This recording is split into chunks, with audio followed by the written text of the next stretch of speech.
So I hope you guys all stocked up on your Barocca at the supermarkets because we're back with more Rocket League Pro LPL Oceanic Championship. We're here once more into week number 6. We are not coming at you live from the heart of Auckland City. We're coming at you live from the heart of my bedroom in Auckland City. And my name is Matt Smite Ross, and joining me over here on the left is Stephen Watson. We got you back here again. It's good to be back. Props to Arcadia for stepping in last week. He did a bang of a job, but now that I can do it from home, I'm here, we're back, and we're ready to put on a show from home. Yeah, and let's talk about the week that you missed because, well, it was a quick one. It was a speed run of Rocket League, 3-0s all across the board. We kicked things off with Team Esper getting a pretty good 3-0 against the Canberra Havoc, but I think we want to talk about these two middle matches. It was Cringe Society.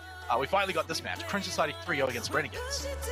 Yeah, definitely. And I guess an unrespected result to go just in 3 games. I thought everyone picked it to go to game 5, but yeah, Cringe Society just shutting down Renegades there might have taken them out of playoffs depending on how today goes. And then again, we had Ground Zero dominating and now putting themselves at the top of the standings with their 3-0 over Overt. And then to round it all off, we had who was it? Smite, you tell me. Fury getting the big old Fury and Mindfreak was in there somewhere. Yeah, I missed that one. That was the second last match of the day, so don't worry. They were so quick that I messed it up. Yeah, I mean, they did it really quickly. But there you go, guys. Let's take a look one more time. Team Esper 3-0 against Canberra Havoc. Cringe Society 3-0 against Renegades. Fury 3-0 against Mindfreak. And of course, big surprise here, a 3-0 Ground Zero taking the win against Overt there. So with that, guys, let's take a look at where that leaves everyone on the leaderboard. Because with only 2 weeks left, this is very, very interesting because we've got Ground Zero and Mindfreak at the top with 1 loss apiece. Cool, makes sense. Cringe Society and Fury, 3rd and 4th. Okay, how did these guys sneak in here? Cringe Society, expected, but Fury really getting up there. But the big one, Stephen, is Renegades down there in 5th equal. Yeah, looking like they might not make playoffs, and that would be the first time that they've ever not made playoffs, let alone won the split since they've been in it. So it would be very interesting. It does come down to the games today, so very interesting matches. I think the first 2 games even decide it. So, yeah, you did the maths. I got confused. Yeah. You'll explain it soon, I'm sure. I've been sitting there like writing down every scenario, but yeah, we will actually know what we could know if Renegades will even be in playoffs by the end of the first 2 matches, and they're not even playing in the first 2 matches. But speaking of all the matches today, let's take a look at them because, like you said, they're all bangers. The first one in particular, Cringe Society versus Mindfreak. Of course, Mindfreak right at the top, Cringe Society on the up and up, maybe coming up to the level we expected them. This could be a really good match. Then we'll have Fury versus Canberra Havoc to see if Fury can continue their success. Then, of course, we'll have Team Esper versus Overt. Very important for Team Esper to win that one. And finally, I mean, if that last one wasn't important, this one certainly is. Ground Zero versus Renegades. Renegades need to win this match. Yeah, not only need to win that, they need to hope for the other results as well. So we'll see if it's as important when we get there, but still going to be a good match nonetheless. Some very talented players in that. And the first game as well, top of the table, kind of second, third clash there. So yeah, very interesting games this week. Yeah, I mean, this one could be really close, this first one. So let's talk about this one a little more, Cringe Society versus Mindfreak. This one's important because Cringe Society are probably at the level where they deserve to be at the top, at least going off last week's results. But Mindfreak, they were slipping a little bit, so maybe we see a very competitive match here. I'm hoping for a very competitive match. I don't want it to be another 3-0. Last week was too quick for me, even though I was watching along with everyone. Cringe Society, though, yeah, looking good again. They had those 2 weeks where they were kind of lackluster and didn't really see that star performance out of this team. But I think they're back, they're on the rise, and what a time to do it coming into playoffs. Yeah, they're going to have to do it now. So let's take a look at their roster coming into this one against Mindfreak. Cringe Society will be running Torsos, Spidoge, and Drippe. I mean, we've talked about these guys so much. The Oceanic super team finally living up to their legend. Yeah, it's good to see. I'm really excited for this match as well because I think Mindfreak have been playing really well. I think they're a team that could take on Cringe Society even without that star-studded roster like this one. But yeah, I mean, they're stars in their own right. Yeah, and of course, their opponents are Mindfreak. Let's take a look at their roster. These guys have had some great success this season so far. Ghost, Requiem, and Fever. And it's kind of telling that Requiem comes from Ground Zero last season because Mindfreak were in Ground Zero were in this exact position that Mindfreak were in now. Yeah, this is Requiem's repeat, I guess. He played so well in the first few games and then coming to the playoffs started to slump when he had his exams on. That was his excuse. So maybe the same thing's happening here. Who knows? And unis might be cancelled. But he might have a bit more time to practice now and carry on the form for the first few weeks. And yeah, I'm hoping that both these teams are playing at the same level. Yeah, well, let's take a look at two players that we'd like to see playing at the same level. It's SpyDoge and Ghost. These guys are big names on a lot of players' lips, or a lot of viewers' lips. Yeah, even mine. These are some of my favorite players in this league. Very interesting players to watch because they just pull things out from nowhere. SpyDoge will come flying across the goal and save 80 shots, so watch out for that. And then on the other side, Ghost can manage to find a shot from anywhere. So yeah, it's going to be a head-to-head clash for the ages. All right, so Watson, we are moments away from getting into the match here today. Cringe Society versus Mindfreak. This will actually decide who's going to stay at the top of the table, right? Cringe Society have been wanting to be at the top of the table since the beginning of the season. Mindfreak have had that one on lock until last week, and now they're still there. They're just there with Ground Zero. So coming into this one, Watson, I got to ask you that same question I always do. Who's taking the series out? Are we going to see a 3-0 from Cringe Society, or are Mindfreak going to bounce back? Yeah, it's a hard one to call without seeing how they start off. I mean, so many weeks there's been upsets because the teams just haven't played up to their potential. If I had to pick it based on where they could be, I would still pick Cringe over this, but a close game nonetheless, just because of how good Requiem and Ghost have been linking up in past weeks and how good Fever's been as a rookie as well coming into this. Yeah, and then you can also talk about results they've had outside of Sundays. Is this week Cringe Society did really well in the Gauntlet. I believe they even beat Renegades. I'm not too sure on that one, but they at least got all the way to the finals. So they're still having a great time. But talking about that though, it doesn't always mean they're going to show up on Sundays because Renegades. We've seen that with Renegades. Yeah, for the last month. However, on Sundays they don't seem to show up. So of course their opportunity is going to be here today, but it might be too late. But that's a little later on today, because right now Cringe Society versus Mindfreak. Just saying it doesn't mean that because Cringe Society have been doing well outside of the league, doesn't mean they're going to show up today. Yeah, I'm just hoping that both teams are playing at their full potential, and this is the teams that we see going into playoffs, and we just see that full 100%, 110% coming up from both teams. Okay, well, let's start things off right now. Cringe Society already off strong off the kickoff. However, Mindfreak quickly fend that one off away, and they even start to begin their own attack. Ghost sending it up through the air, drops it down over to his teammate to see if he can send it in, but it's really just keeping it over in the corner right now, and they basically handed it to Trippe. Yeah, Mindfreak a little split up there, as you saw. Quite wide on the field, no two players close together, so it gives a lot of space for Cringe Society to get out of their half, and now this attack's come from that. A nice little read there by Cringe, keeps the pressure on. Trippe in the corner here trying to find a teammate, but should be a clearance by Fever. Oh, massive clear by Fever as well, and it still even just goes into the corner for Cringe Society. So Torstos does manage to hold on to it and actually gets a really good dribble by himself too, so gets it very far up. In fact, caught by Trippe too. It forces Mindfreak to get this big clear over without too much control. Yeah, Ghost managed to collect in the corner there, but Torstos completely read where he's putting that pass and managed to stuff it out. Gets a shot on himself, but a nice little pinch save between Fever and Ghost will keep that up. Send it the complete opposite way. Ghost might actually respond in kind, sends it towards the net, but gets bumped midair.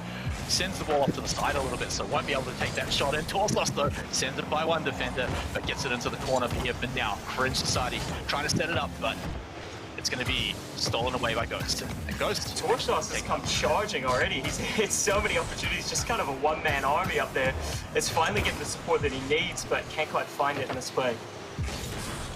Okay, we're back over to Mindfreak's net. It's SpyDoge going to try and win this 50-50 and doesn't get it out. Fever instead sends it down the field a little bit, but it's still really not in control of either side right now. Finally, shot's taken, but Ghost is easily there in position. Neither team has the control to take a really good shot yet.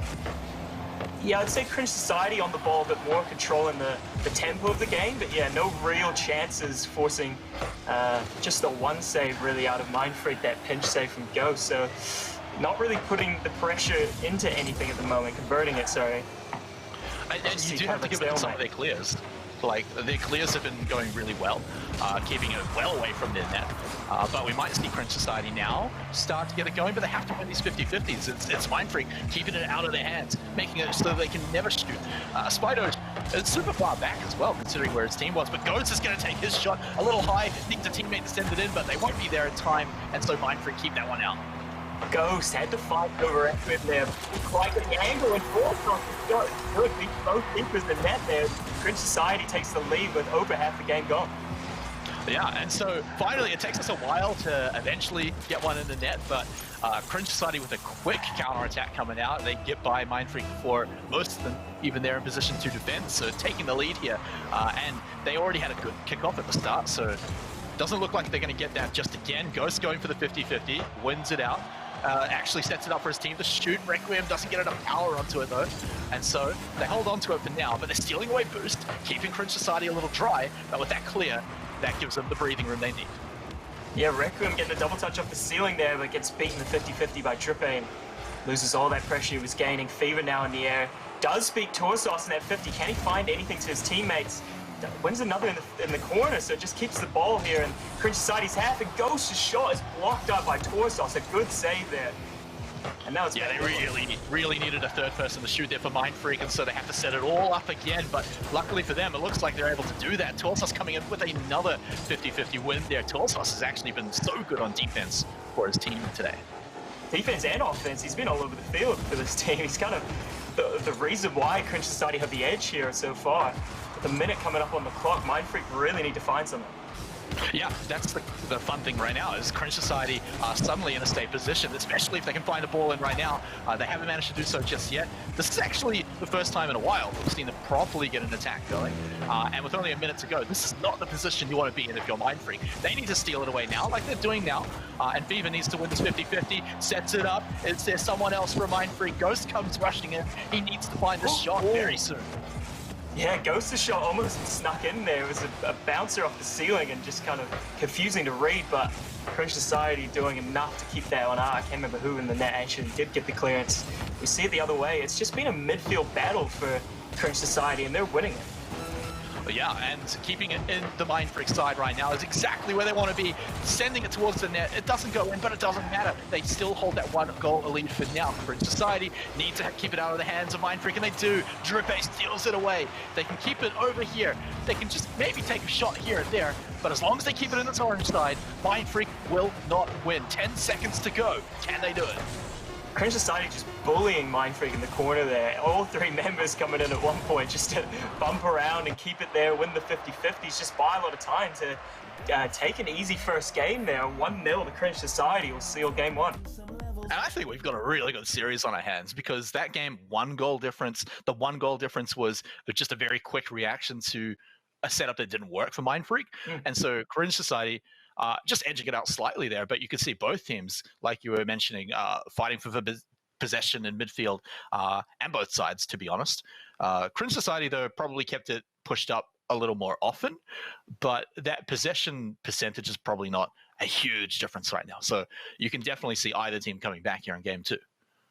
Definitely the edge has been that midfield battle. You see Mindfreak can't really get it out of their half, because once they boom it, clear it, it's just given straight back over to Cringe Society, and then if they try and play it slow and methodically, they just get taken out in the midfield and pressure is coming back on them again, so they can't really find that option out. Maybe just leaving a man upfield that they can maybe chase a clearance with and redirect that, maybe put a bit of pressure on a counter-attack will make Cringe Society's positioning a bit more defensively, and that's where those openings might find themselves. But so far, Cringe are really shutting them up.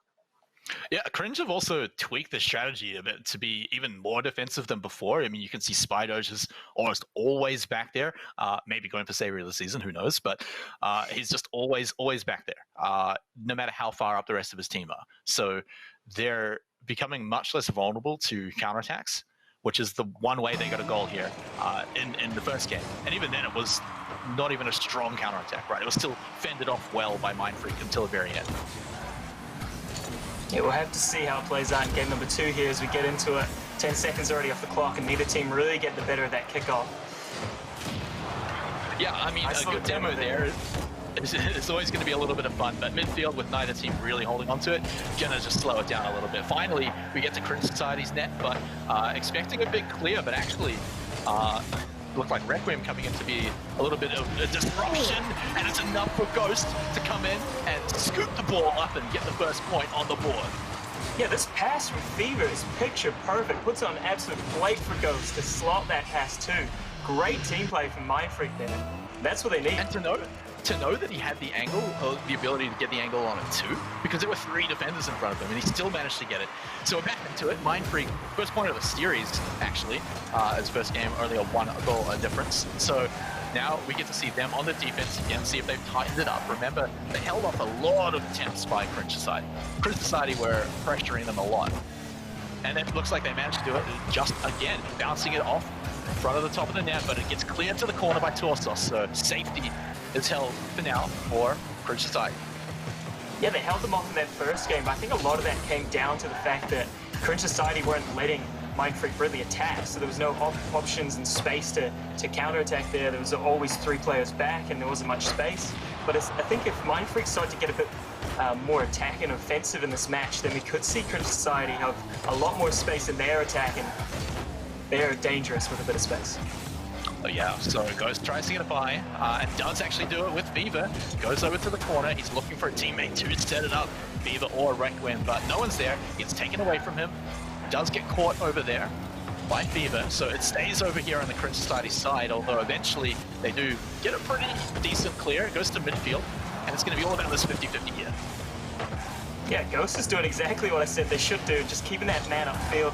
Fever's doing it here, where he's just getting those bumps, stealing the boosts away, and just starving out this Cringe Society's defense. Just one player needs to do that. And buys a lot of space for players like Requiem and Ghost to kind of find their magic.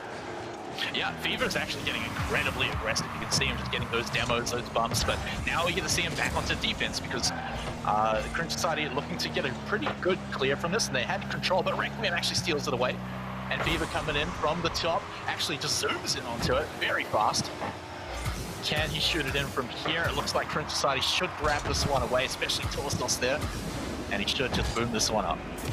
Man, this is the complete opposite to game 1, where we saw Cringe Society have all the possession and keep it out of their own half, but it's flipped on its head, and now Cringe are usually on the defense, finally getting a good opportunity here. Strippe's dribble gets taken off his head. Yeah, and it's a shame because a little more control meant Torsos could have shot that one in, but getting bumped is going to ruin that for sure. So now it looks like it's back over to Mindfreak. And Mindfreak, I mean, look, if they can score one more, they'd be stoked, but we may be looking at overtime if Cringe Society could have got that one in. They're still around. Spider's just going to set it up. Can he find it to Torsos, who's actually just going off to the side instead? Mindfreak are fighting for this one. Trippe tries to shoot it in, but there are 2 defenders in position, and Mindfreak, it's their turn. Fever really kept his team in it there. That was a great play by Cringe Society. That pass off the ceiling just beat all of the defenders, but Fever just throws himself in the way to save it. Keep the clean sheet going so far from Mindfreak. And here with big booming clearance, can he find outfield? Torsos will smack it back. A bit of tennis for a couple seconds here. Yeah, and Requiem buys a little time with that clear. Not really amazing, but it's all right. Mindfreak are happy to just buy some time right now, but they have to be careful because Drippe is getting close. Cringe Society are waiting for that ball to just drop down to take a shot. That bump coming out from Ghost though. Oh, Requiem is still there in time, and Mindfreak keep it out. Poor Smite's getting back just in time and put that to the side. Buy a little time for the rotations here. Don't see them concede. Trippe will clear this up with the help from Torsos, and now we're back the other way, but yeah, good little chance there by Cringe Society, but shut up by a good demo from Ghost. All these small amounts of time that Mindfreak are buying are adding up. 45 seconds to go, and Cringe Society still need just one very important goal, and Requiem, it seemed like it happened in slow motion, but look at that, just all the way from past midfield, over the heads of the defenders, wins a 50-50, and as a result, gets basically a game-securing goal. Yeah, it wasn't even a 50-50, it was just up so quick that Torsos wasn't expecting it and couldn't put himself in a position to block it. Instead, just ends up conceding, and that's a 2-goal lead to Mindfreak with only 30 seconds left. It could be game 2 going their way. Yeah, they're going to have to be sweating now. They need to get a goal now and then basically a goal off a kickoff. So all eyes on Trippe now as he sends it off to the corner. Torso sending it back to him against the redirect. Lord! And they stay alive. They still need one more goal in 22 seconds, Watson, but that goal was sick. That was so great. The passing play, Trippe to Torsos, back to Trippe, finds the top corner. Oh my. Whew. And that's the kind of level of play that we were hoping Cringe Society would bring out like in the last 4.5 minutes. However, they've got 20 seconds to pull it out at least one more time, take us to overtime. But Mindfreak still had a very comfortable lead when they got that second goal. So 10 seconds to go. It's Cringe Society having to hold on to control of the ball. Torsos rushing over to it. Going to be the final hope. Spider redirects, but he's bumped midair. Doesn't hold on to it. Torsos is going to find it. They're trying to get it, but it's hit to the ground by Mindfreak. They win game number 2 and we're tied up. Yeah, Mindfreak's fans had their hearts in their throats there. As you saw, it was so close to going into overtime, but managed to do enough. And that goal from Requiem was the decider there, the clincher, just that getting up so quick over Torsos to put his team in the lead, and it was enough to give them game number 2. Such a punishing mistake. I mean, it could have easily gone the other way if we went to overtime. Easily. But Requiem, just such a good clear from that one. So there we have it again. Just a kind of very similar game to what we saw in game 1, but it got a little spicy near the end. Requiem certainly holding that one in. But, man, Cringe Society looked like an amazing team in the final, 30 seconds. It's just a shame for them that they couldn't have pulled it out a little earlier, but they still have one game on the board. So it is still an even series. We're down to a best of 3. So I think we're getting what we asked for. I think this is a really close series, really competitive. Yeah, I said if both teams are playing at that playoff level, then we're going to get a series here. And I think both teams are. There was only that one mistake, if you can even call that, from Torsos for Requiem's goal there. But to be honest, that was just Requiem playing a little bit better, just quick up to the ball, and Torsos wasn't expecting it. I don't think there's been any real mistakes from either teams, and so it's just team plays these passing plays that are really the difference in this series. Yeah, it's the kind of series that's coming down to the small differences, the ones where you can sneak in a little goal like Requiem did just by getting to the ball quicker. And you suddenly change the entire series, right? We could still beat in game 2, but we're here in game 3, a very tight kickoff, but Cringe Society pull it out pretty well. So off to the hands of Requiem. How does Mindfreak handle it? I'm hoping for more goals like that one from Cringe Society last game. That was insane. The passing plays are so fun to watch. I just want a bit more of that. Yeah, so quick, so decisive, and Cringe Society definitely a team that can pull it off more than once. So let's see if they can do it here in game number 3. All the games so far, very tight, very close, low-scoring games, especially throughout at least the start of the game. But a shot from Requiem. He just kills that roll and gets it in. Yeah, I was just about to say that both teams have it in them for passing plays, and Fever finds Requiem this time to just slot it past too. And again, it's just Fever staying up and being a bit of a nuisance, buying a bit of time in that opposition's half, and they're just finding the pass to Requiem, and they're a goal ahead with 30 seconds off the clock, and this kickoff's gone their way as well. Can Ghost get it past Trippe? He does not. Yeah, I mean, Ghost certainly made us cheer a little bit for him there, but very hard play to make anyway. Still a good kickoff, although Cringe Society cleaned it up very well. Trippe still very far forward. Spidoge waiting for a pass to him, but he couldn't find any angles. Now it's back to Mindfreak. They're trying to get us slowly past, but Cringe Society, they still win it by, but very important one for them to win here, and they get a good clear. Yeah, Trippe will redirect this as well. Couldn't quite find the pass to Torsos. It's just ahead of him, so Mindfreak could challenge, and now it's going the other way. Trippe needs to clear this, but a whiff there. A mistake coming out. Could be a goal, but Spidoge keeps him up. Spidoge getting it down to the second on that save, but save that he does and keeps it out for now. Cringe Society now pushing it all the way up, but a fantastic clear coming out from Mindfreak. Spidoge will catch him, but Fever's going to fight for it hard, and in fact, it's even Requiem coming in behind him. If they don't clean this up, they could get counterattacked, but they do clean it up. Requiem looking to send from the corner to the center, but 2 defenders get in his way. They push it out. Fever trying to get a good clear as well, looking for that passing play, but I think Cringe Society have done it. They've cleaned it up. Yeah, Torsos now the other way. Does win that 50-50, so keeps it in the half, but bumps his own player there, and so the play is definitely finished. Now it's back the other way with a good clearance there and a follow-up from Fever. Oh no, if Mindfreak were turned around, they could have found that one. They get a good 50-50 there to steal it away, and keep it here in Cringe Society's half. Again, it's all about those buying little chunks of time with how close these goals are going, how close these games are going up into the air. But Fever's too hot for that one. He'll keep his eyes on the ball and keeps that one out. Mindfreak still stay alive. Man, that was a good shot from Drippy though, get that double touch. Couldn't quite beat the keeper with a second touch, but didn't have enough power really to beat him. Yeah, and so now they're back onto the defensive. Mindfreak can score a second goal. This could look a lot like game number 2 for them, which Mindfreak would love. Fever waiting for a shot, but realizes it's not going to make that one in, so has to rush back for defense and needs to, because Torsos all on his own gets it down and gets it in. I'm going to watch what happened here. I think one of the players from Mindfreak decided to leave it, let it bounce, and just gives the space for Torsos to power it against Fever and net. I would call that no goal. If he wasn't there, that was going wide. Yeah. And so now we're even things up. Finally, we've got like an actual tight game once again. Oh, wow. Kickoff goal. Set up for Fever to get the easiest goal in the world. Yeah, we saw the last kickoff go Mindfreak's way, and this time they can convert it. Requiem just winning that 50-50 on the last man. Leaves an open net for Fever.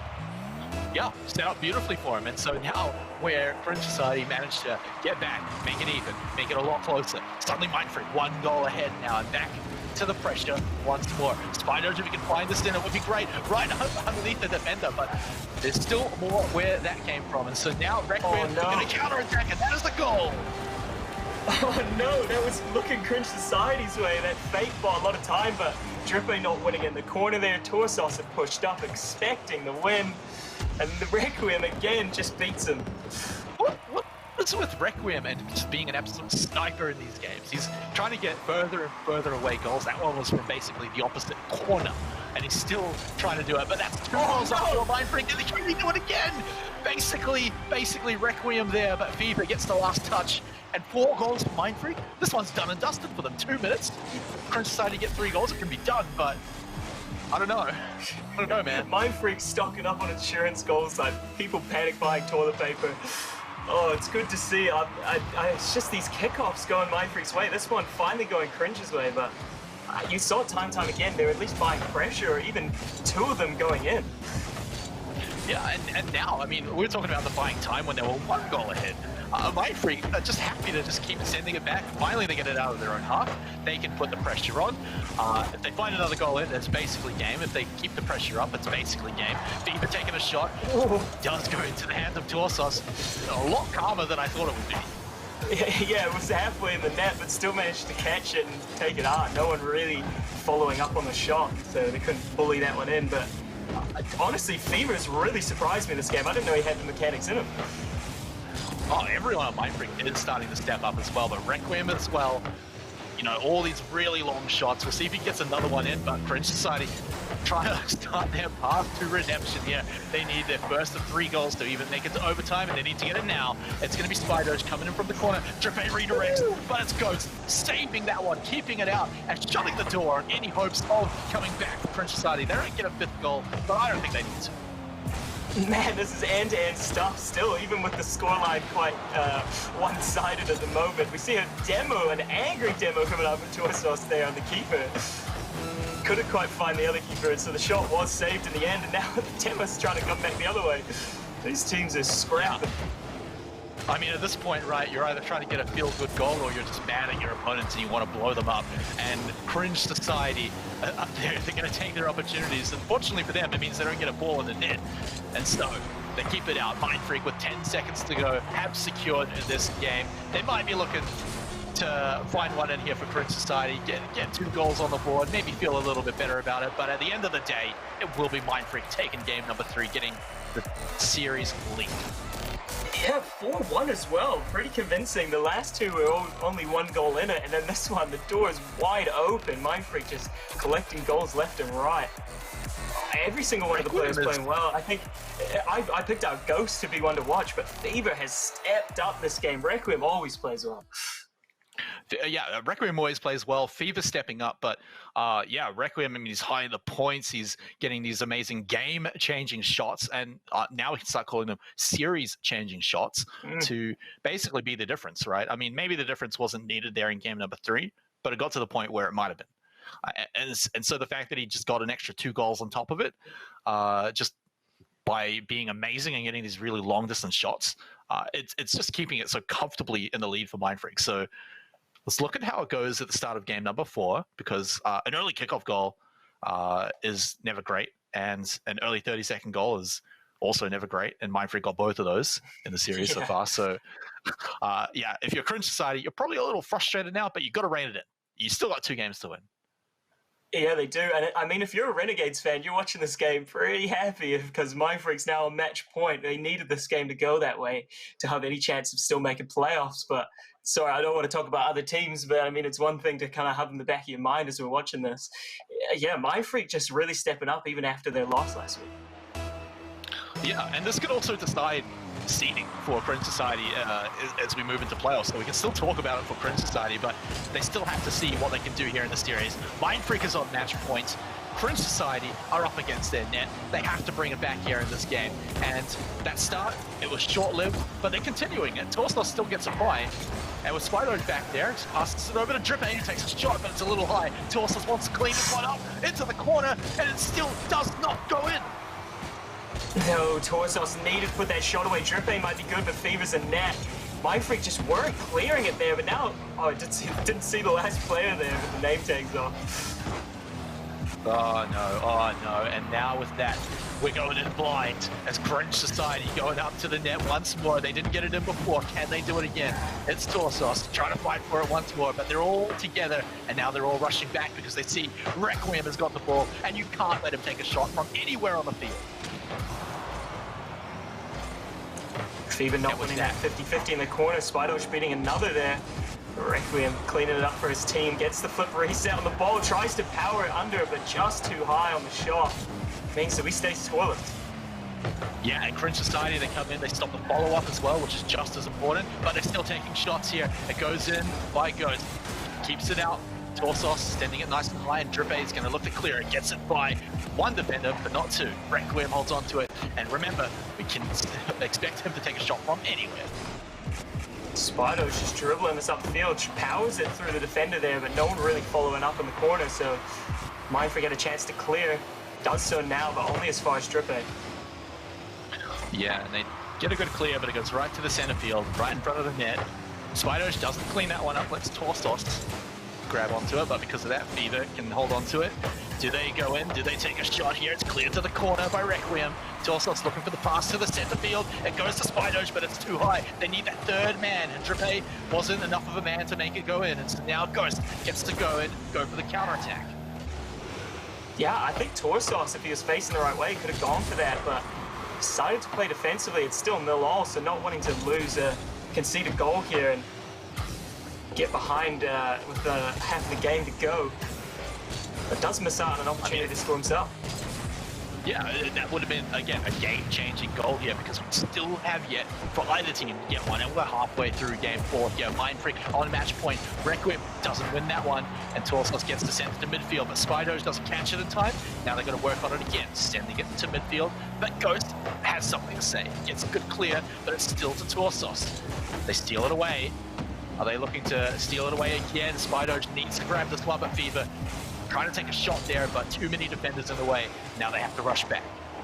Honestly, this is just reminding me of game number 1 here, where Mindfreak have so little chances to actually do anything, and Cringe Society just putting shots on, but not really making the most of it. Yeah, and some of them are just like small mechanical things that could have sent the ball in, but Mindfreak on the flip side haven't had those opportunities. So let's see what they look like when they finally do, but Cringe Society are still keeping them up against their net. They're still keeping them on this orange side. A double commit comes out for Mindfreak. Sorry, Smart, thought I was going to pitch in, but just went over the bar. Would have been a very interesting goal to score, especially in game number 4 here with them on match point. But Cringe Society now in the corner here with Spidosh. The pass is just not really finding each other. We saw it in game number 2 where it could just be picture perfect and there's no chance of saving it. But here it's either behind or too far in front. Just not really connecting. Requiem, he's stolen the ball away in the Cringe Society half. The team comes up, Requiem off the top. He needs his last teammate. Ghost isn't there though. And Cringe Society just disrupted enough to keep the game scoreless. Fever catches the ball with a minute to go. He's looking to send it in. Does he have the boost? He does, but it's just a little too high. And then from behind, Ghost cleans that one up, gets the first point on the board. Less than a minute to go for Cringe Society to get a point to stay alive in the series. Yeah, I'm going to say that's a ceiling pass from Fever there to find Ghost. Beats all 3 defenders. All of them were up trying to get that. Torsos probably should have got it as the last man there. Should have got the read off the backboard, but whiffs it instead. A rare mistake coming up from Cringe Society. And another goal here off kickoff is that game. And wow, just a very quickly pass from Fever there as well. A good team-wide pass, actually, coming out from everyone on Mindfreak. They put a lot of power into the shot, 117 kilometers an hour. Very powerful, very hard to defend. And with that, I mean, we thought that one goal before was stealing the deal. That second one, it basically secures the series. Yeah, both set up by Fever as well. He's stood out as an MVP contender here in this match. I mean, in the past weeks, we talked about Ghost and Requiem were linking up in the offense, and we thought these two players look so good together, but Fever, almost like a ghost in the backline, just snuck out of nowhere and is showing up when it counts. Yeah, and he's been that invisible little hand that's been helping out all the goals for his team as well, while still getting a few of his own too. But 10 seconds to go and 2 goals needed. I think Mindfreak have done it. I think they're about to take down Cringe Society. We'll let the clock run out just to officially say it, but Ghost scoring there, I think, really secures it. Mindfreak taking the series against Cringe Society with a healthy 3-1.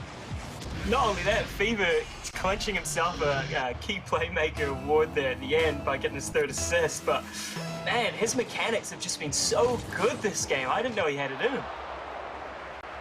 And there it is, the time runs out. Mindfreak taking the series 3-1, all returning to form. We're not having a ground zero of last season. Mindfreak are coming back and showing why they stayed completely lossless at the top of the scoreboard for so long. And here they are, once again taking down one of the most hyped up teams in Oceanic history.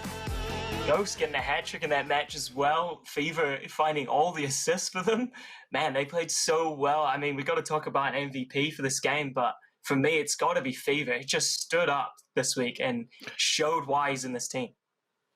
Yeah, I mean, I want to say Requiem as well, but I think that's just because Requiem showed up in a lot of plays. He was very flashy, but Fever was that guy that was always there, always passing it, always involved in a lot of the plays. So Fever, MVP of the week for sure, coming in with that one. And so I believe that's even the first time he's picked up MVP. I'm not too sure on that one. It is, yeah. I think Ghost picked it up in week 1, and Fever picking it up here now in week number 6. Looking good going into playoffs, not going to lie. Yeah, and it's actually the first time a team has got the second MVP right now. Up until this week, we've had a different team as MVP at the end of the week for every week. So maybe with that performance, he can do so again. But congratulations to Mindfreak staying at the top of the leaderboard. I believe that even secures their spot in the playoffs for sure, and keeps them comfortably away from the 4th seed, if that's even possible at this point. So Mindfreak winning the series, Canberra Havoc will have to come back next week to get a better seed into the playoffs, if they even remain. But Renegades will certainly see breathe a sigh of relief for sure. But the next match coming up after the break is going to be a big one. It's going to be Fury versus the Canberra Havoc. That's going to be important to see if Fury is staying at their level, if Canberra Havoc going to climb back. Who knows? Find out after the break.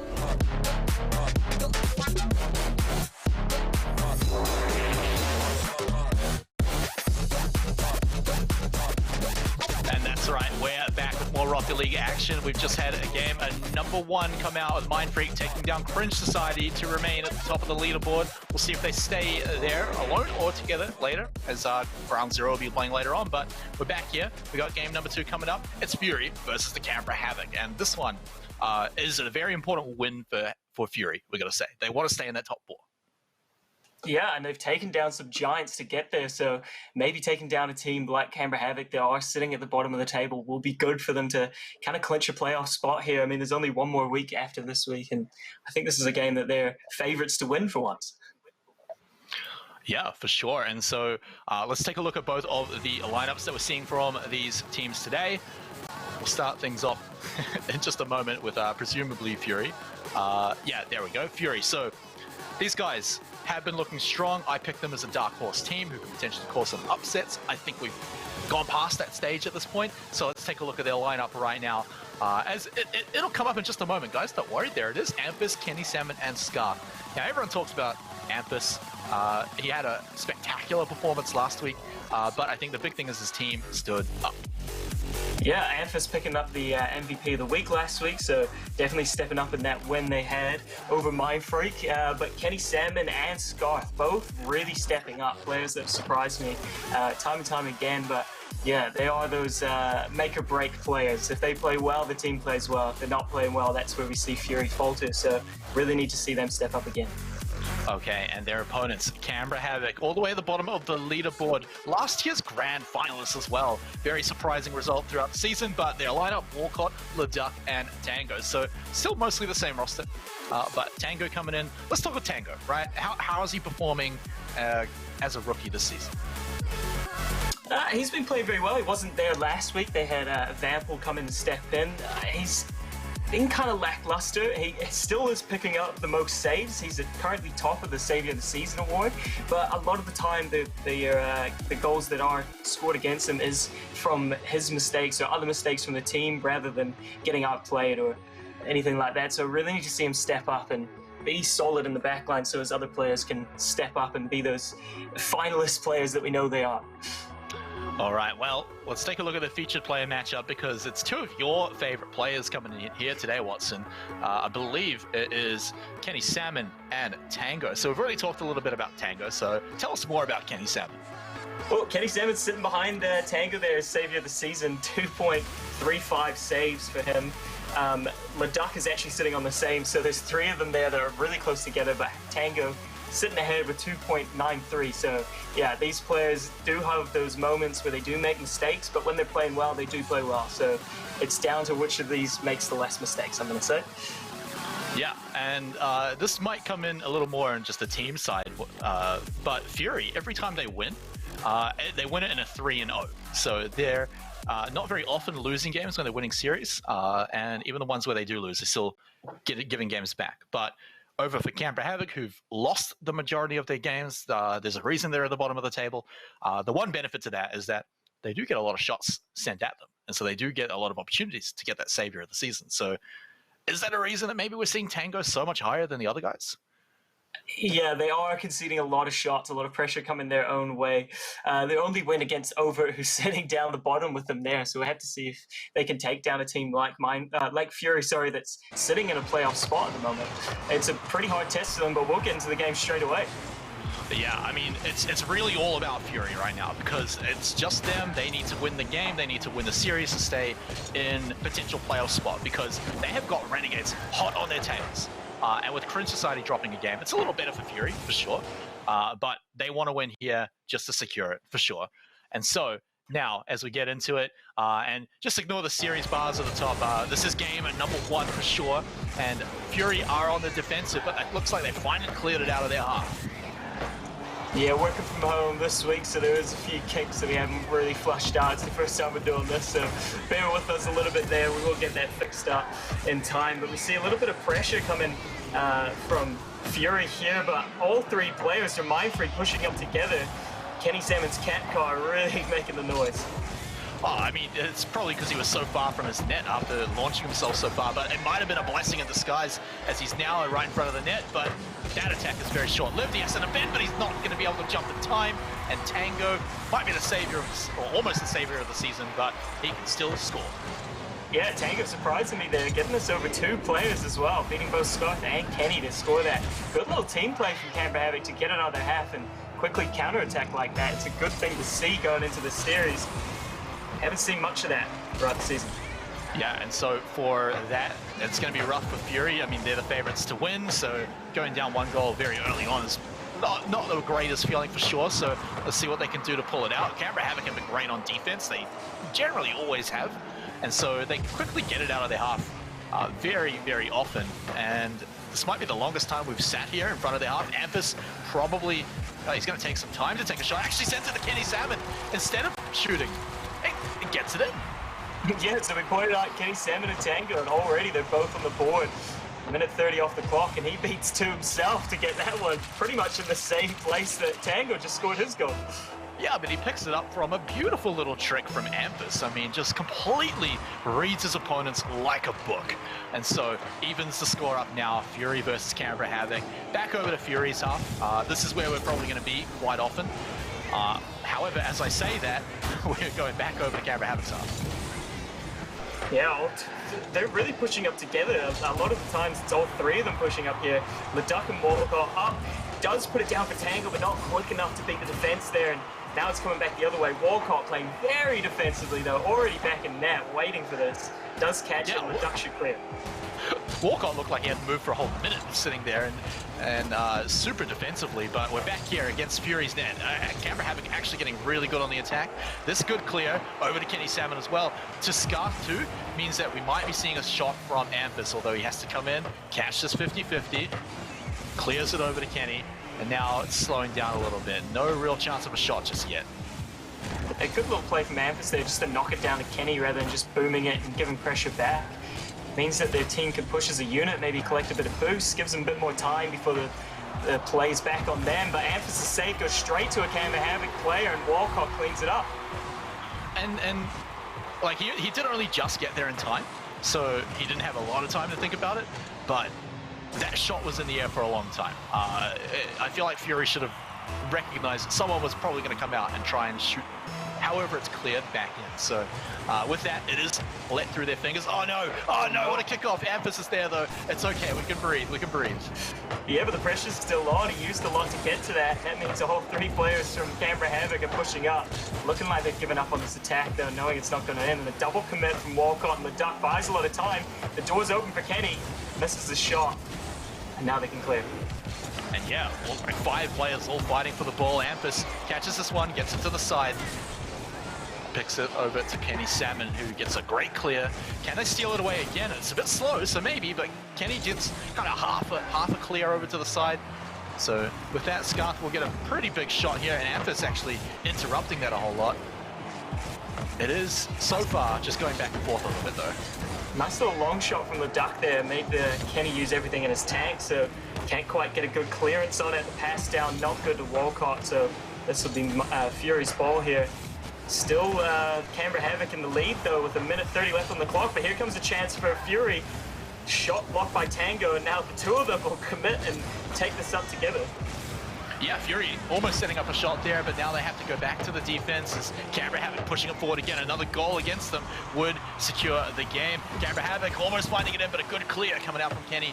We'll keep it out for now, but they're still taking shots. They're still over in Fury's half, so they have to get a good clear now, and they have to hold on to it. Tango looking pretty shaky in that midfield there. Almost passed it straight down to a Fury player when he was last man. And a lot of the time you see Canberra Havoc play from this midfield, and when you're a bit shaky like that, it can just cause counterattacks like this to happen so quickly, and a lot of the time that's when we see Canberra Havoc concede. Canberra Havoc are getting a little bit greedy, but I think they've noticed they've gone back onto the defensive, although this one rolling to their net. It does get cleared pretty well. Kenny keeps that one out, and so all Havoc have to do is just keep this one out. They're 1 goal up. They don't want to bother with overtime. They just have to keep clearing it away. They only have to buy another 12 seconds. Yeah, Tango just buying time himself to going all the way to the other side. Wins that 50-50 as well. Doesn't land cleanly, but does enough to buy time. Walcott will see this at the ground, I believe, and there it is. Canberra Havoc taking game 1 against Fury. Yeah, and this is another tight series, at least in game number 1. I mean, Canberra Havoc come in, they had a strong kickoff, they got some good early goals. I mean, you can see it's coming out from pretty much all their team. Their defense is looking good. You look at the numbers and you see quite a lot of saves, though, coming out for Fury. So a lot of these shots aren't going in by Havoc, but they're finding some, and I think that's the important thing.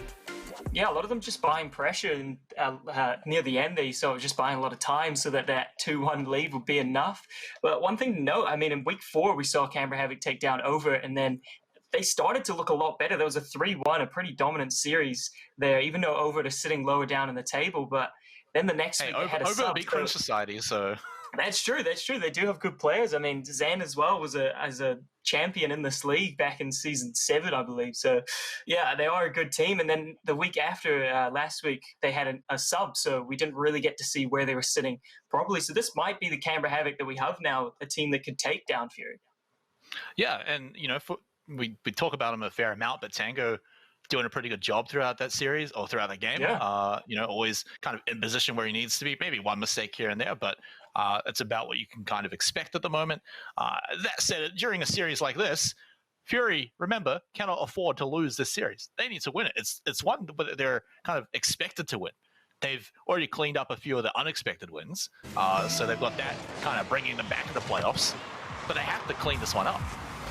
Yeah, they definitely do. They're almost like Canberra Havoc was last season, where they would take down the Giants and then lose to the lower teams here. So whenever Fury's the favourite to win, I kind of get worried of whether they can do it or not.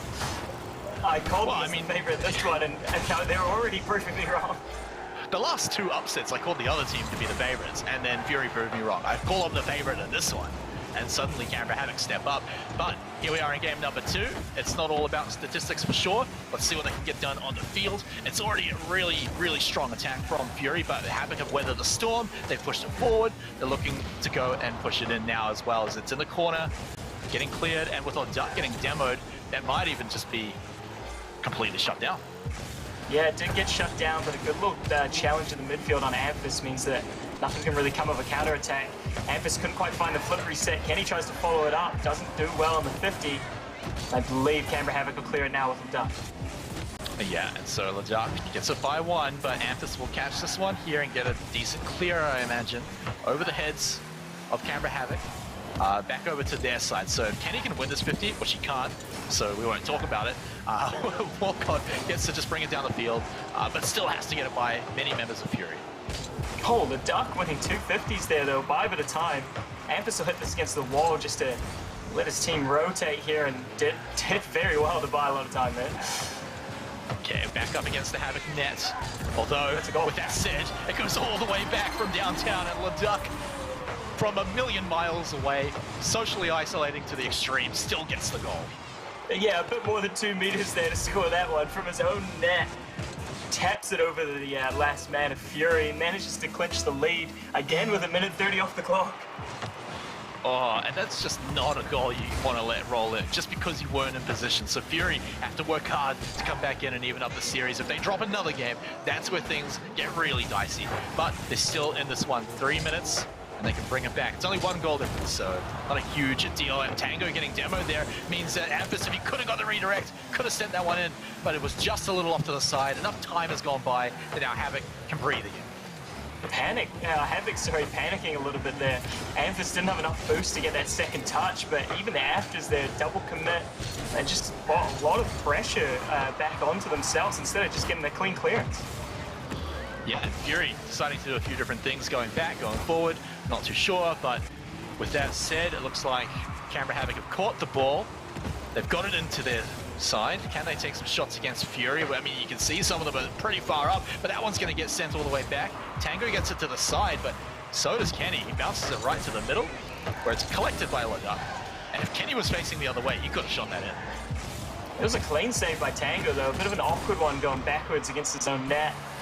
We've seen time and time again players just knock that in themselves, myself included. I'm very guilty of that one, but no, I've never done well and is playing solid enough.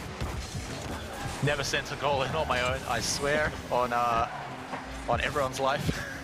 Definitely has never happened. 2 minutes to go as we quickly forget that subject. Fury pressed up against Havoc's goal. They need to get this one in. They need to find one in. Kenny does manage to win at 50-50, but there's just too many defenders around, and it's so hard to hold possession of the ball as Havoc rip it right back. Tango doing well to keep that one in the Fury half, but couldn't quite find it again in front of net. This pass from Leduc a bit too far forward from Walcott, so he'll just take the boost and be happy with that. Tango again, just buy a lot of time for his team, and there's only 1:30 left. If he keeps buying little increments of time like this, it could be another cheeky win. Has to be careful though. Can't just go too far forward and let Fury slip one in, which they might here if they can get a good shot. Amphis off to the corner, despite the bumps, despite the disruption, it doesn't matter. Amphis evens things up. Yeah, Kenny Salmon with a clean bump on Walcott there, and then Scott bumped Anthus, but he manages to correct himself and put it past Tango. Great team play there from Fury, even with the bump against his own play. Oh man, and they were close. They were close, but now with Fury evening things up, Havoc can't just rely on keeping it out. Scarf might even send in a second one, but it is held out for now. It's Kenny Salmon again, trying to set it up, and Anthus sees that that one's not going to go in. He turns around, goes for the 50-50, wins it, keeps it away. Both teams fight for this one, the next goal. Absolutely will secure the game here. Fury, so important for them to get this one. Yeah, Tango's up in the air again. Can he find this? There's two defenders coming for him. Keeps it up in the air, but the Amphis on the backboard will manage to clear this. Also gets the double touch off the side wall there. And wow, look how much pressure this is bought. Does get himself. Oh no! What the hell? Somehow, someone must have had the magnet power up to pull that one out of the net. I don't know how that worked with physics. So what the hell was that? Now, we could have had a team basically winning the game. We could have had Fury winning the game and evening it back up. 15 seconds to go, we're still evened up. We're still probably going to go to overtime. I don't see either team finding a way in, but maybe they do here. Amphis will have to steal this away. The goalie's getting pushed around. Scar sends it over. It's redirected, but all the way back to the Fury net. I don't think this one's going to go in. It's going to be Havoc juggling it, hoping they can find it, but they don't find it. We're going to overtime. It was close. It was in front of the net, just a little to the right, and the dunk might have found it there, but we're going into overtime in game number 2 to see if Fury can clinch this up or if Canberra Havoc can go to match point already. Yeah, we'll talk about what that means when it happens, but Havoc very, very close to tilting Fury off the face of the earth right now if they haven't already done so. It is Fury holding it strong in the orange side of the field now, but Walcott fighting. All of them are fighting right now. They're pushing it away. They actually get a really good clear. Tango wants to win it, but he's pushed away. Got bullied away. Pretty much picked up and thrown there. A bit of rugby coming out from Scott. Did enough anyway, but kept defending. We can't play rugby at the moment, so you've got to find it somehow. And if you can find it in Rocket League, then fine, that'll do. It's Havoc. Once again, they just constantly have the ball pushed up. Finally, we might see Fury getting an opportunity to take a shot here. It's Kenny Salmon through the air. He gets it by 1. Walcott will catch it, but this is in front of the net. He pushes it a little further, so he keeps it out for now. Scarf wants to win this 50 and does do that. So they keep it away from the net for now. Kenny wants to bounce it off to the corner, to the center, but he doesn't have anyone to get it to. Oh, but Tango's up here. This could be the goal. No, Anthus spawns back from his demo and manages to clean that one up. Almost the winning goal there for Canberra Havoc. Probably should have been. Oh man, and Canberra Havoc shut out again. How it's just rough for them. They're so close to getting so close to winning the series. A lot of so close is there up against Fury's net. But Kenny gets a good clear, pushes it away. It's now back to Fury. Can they find a way to get it in? Walcott always fighting Amphis for the ball here. Always fighting Kenny Salmon as well.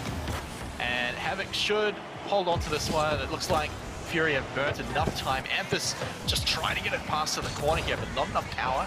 It's now back to his side.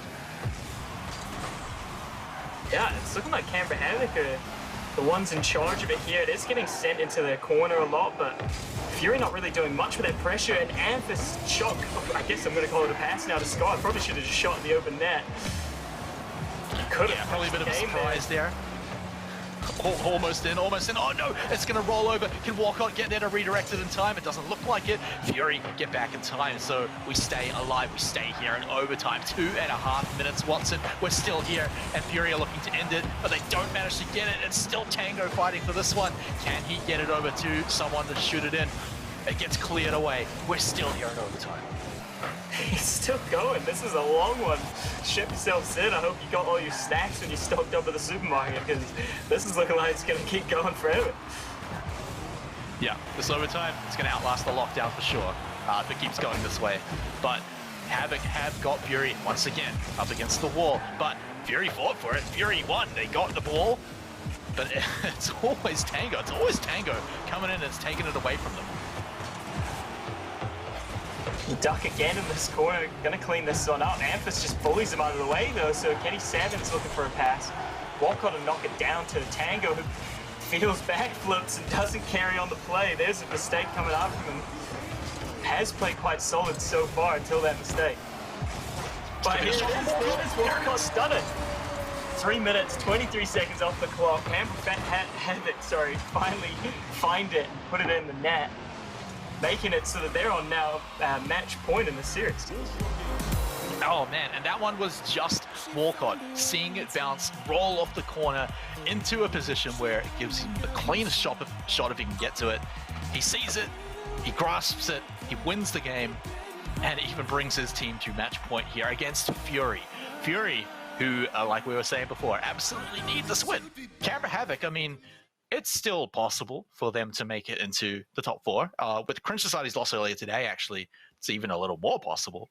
However, it's still a very unlikely scenario for them. So Fury are basically getting denied here if Havoc win the next game. Yeah, we wanted them to make playoffs. I mean, they've taken down some of the biggest teams to kind of be up there in the standings. So it'd be very interesting if then they lose to Canberra Havoc, who are sitting quite low down the leaderboards. I'm just going to check to see if they did beat Overt. I was going to say if they lost to Overt as well, it'd be very interesting. But no, managed to take the win over them. But still 3 possible games in the series if they can reverse sweep it. But Canberra Havoc are playing very well. I think both teams are playing well. It's a close series, but I just want to see maybe Amphis step up a bit more. Yeah, I mean, we're not seeing the crazy amount of skill that Amphis usually shows, so it could be a factor of that. I think Kenny and Scarth are also maybe just not up to what we saw from them last week. I mean, we saw some great performances from them last week, but not quite at that level this week. And so Havoc seem to be bouncing it, because that's the other thing we've got to talk about. Havoc are looking a whole lot better than they have over the last few weeks. Yeah, a lot of the times we pick them out as a defensive team, but they're playing so offensively. I mean, you see a lot of the times all 3 players will push up. There's still maybe Walcott and the Duck playing that defensive style, just sitting a bit too far back when they think the play's over when it's not. But yeah, it's nice to see all 3 of the players link up in an offensive play and just kind of push as a unit. Yeah, I mean, so many times during the game as well, you see Fury, okay, cool, they got the ball after an attack by Havoc. But then you look back and Havoc's already at the net, like Walcott basically AFKing there to make sure he can always get the saves. It's definitely working out for them, for sure. Because these games are getting close. I mean, we just saw a really long overtime, so of course they're close. So the question is, how tilted are Fury going to be right now? Remember, they are a younger team. They still have rookies, they're young players. Even as an org, maybe a bit young, but oh wow, that was close by Scarth as we get here into game number 3 here, match point for Canberra Havoc. But yeah, Havoc about to shut down Fury. Yeah, I mean, we can't call it yet as the game for 3 has only just started, but it's sitting on match point, so definitely the favourites to do so. But yeah, I want to touch back on what you're saying about bouncing back and not being tilted. I think Canberra Havoc do have those players like Walcott and Leduc that have been to World Championships last season, so really know how to play under pressure, whereas Fury themselves not really making playoffs. These players usually sitting lower down in the standings, and then Amphis is just a rookie in his own right. So yeah, I think the mentality game is definitely going Canberra Havoc's way, and it's showing. Yeah, all from that experience. And so we can see throughout the first minute, Canberra Havoc have been, just like in game number 2, keeping Fury up against the wall, keeping them up against the net. So Leduc can try to take shots like that, but he is getting disrupted just a little bit too much. Amphis gonna have to fight Tango. No, Tango dips out of that one. Goes back to catch it instead. It's just sitting in front of Canberra Havoc's net. It's back in that corner again. Tango saved it enough to push it past Scarth, and now Walcott of chase for Amphis. Sitting back. Man, that was a really that was a really long attack by Fury. So Canberra Havoc keeping that one out. It's probably the longer attack that we've seen from Fury. Scarth coming in, gonna try and scoop it over to Amphis, who wants to redirect it. Doesn't want to go for the shot though, or the pass. In fact, just lets it drop to the corner instead. This is still sitting here in front of the Havoc net. Fury are working hard to keep it here. It looks like they're trying to sort it out, but a big shot from Tango. Just tanking it through the defense there from Fury. A lot of these 50-50s are going as well. I don't know whether the car's just a bit heavier and it's just bullying it past them, but he's playing well. It's the momentum. He's just got so much more momentum whenever he hits the ball. Like, always wins pinches, always wins 50-50s, like, just because of his car. So never trash the Merc main again. Can't guarantee that one now. I'm not a big fan of the Merc, but he is playing well in this match, so I'll give him props where it's due. Yeah, at least he made good decisions after he selected this card. But yeah, like we said, the game is still going. We're still in here, and Fury, it looks like they finally brought it back up against Havoc's net. But Havoc have been so good at clearing, so good at setting up with their attack going. It looks like they're going to steal it away, but Walcott actually misses it mid-air. LeDuc has to clean that one up, so they keep it forward, but maybe with not as much control as they hoped. Looking like game number 2 here, where Fury do have a lot of the possession, but it's just in this corner and nothing really going in front of net. The saves coming through from Canberra Havoc. Maybe just trying to pad the stats a little bit and get Tango Savior of the season. Yeah, I mean, Fury are definitely building up a lot of shots in this game as well. As once more, Kenny Saber catches it in midair after that clear. This could be a good pass, and it is. It's the Amphis who scores. Yeah, good little shot there. Didn't have much space with the defenders in net, but finds that bottom corner. Both Tango and Walcott kind of leave one little gap, and Amphis finds it. Yeah, Amphis securing that one. And this is a position we've seen Havoc in quite a lot, where they're 1 goal up, not a whole lot of time left. They just have to continue to play defensive. So if Fury can do that play style, they could win game 3. We could go to game 4. But Havoc, if they can find this one in, which they might, if this doesn't get cleaned up by Fury very quickly, and it's still not cleaned up as everyone from Havoc is showing up right now. They're looking to find the shot, but they still can't find it. Still no clear though, until Scarf eventually gets it. This 50-50, gonna be very important. Tango wins it out, sends it over to the net, and it's actually over till LeDuc, who takes the shot, misses it, but this one's still going. But finally it looks like a good clear will shut that one down for Fury. Yeah, good little round of play there from Canberra Havoc, but LeDuc's shot just straight at the keeper. Probably should have made the most of that, as they're not getting too many chances. Tango again going for a 50-50, goes for Amphis instead of the ball, and it turns out that works well enough. And they can counter-attack. Walcott over 2 defenders, over to Tango though. He didn't have the dribble power, dribble control at the end of it to get it in. Yeah, LeDuc's shot as well going over the bar there. That's 2 missed opportunities from LeDuc. Could have found both of those, but good little play from Walcott to set that initial play up, but a double commit there from Tango and Walcott. LeDuc's going to chase back because he's last man. Oh man, you cannot be double committing at this point in the game. 30 seconds to go. I know you've got to play a little more aggressive to catch up for sure. Double committing though can totally bite you in the backside though. So Havoc have to catch this one. They've got 15 seconds to go. They've got to get a good one here. It's got to be a good clear, and then they're going to win the 50-50. So up into the air, Walcott sends it flying, and it's got to be LeDuc to catch this one. Tango over to the net, 3 seconds remain. Fury want to slam it into the ground. Can we see Havoc keep it up in the air? It's a bit awkward here. And it's going to be Fury coming in for the 50-50s, but with that, I think it's going to hit the ground. Actually, no. Tango skipped it up, but Kenny Salmon finds it on the wall there. Fury now on the road to a reverse sweep, taking out game number 3. Clean as well, 1-0 win. Yeah, I mean, clean for sure, but it's not a big win like we've seen Havoc get against Fury. So it's saying something maybe, though. Maybe Fury need to win these games a lot stronger. I mean, the fact that they're even here, the fact that they even have to reverse sweep is not giving me confidence about them if they go into playoffs, right? So that's another thing that we're going to talk about. It's still close. I mean, the second game went to overtime. I think Fury are still in this, taking game number 3 as well. It's a very close series, and just inching that 1 goal and taking that victory is good. And I think just another one of those, and we could see a game 5. Yeah, I mean, they definitely can come back, but I want to touch on the fact that they shouldn't even be here, right? This is a team that is competing for the playoff spot. It's Havoc, so like, yes, they're definitely a team that can randomly show up, but they're still at the bottom of the table. With not really beating any difficult teams. So this is a team that Fury should just, I said it before the series, they should just come in, clean it up, pray for a 3-0. But you know, they'll take a series win for sure. But 3-2 after a reverse sweep, it's making me worry a little bit.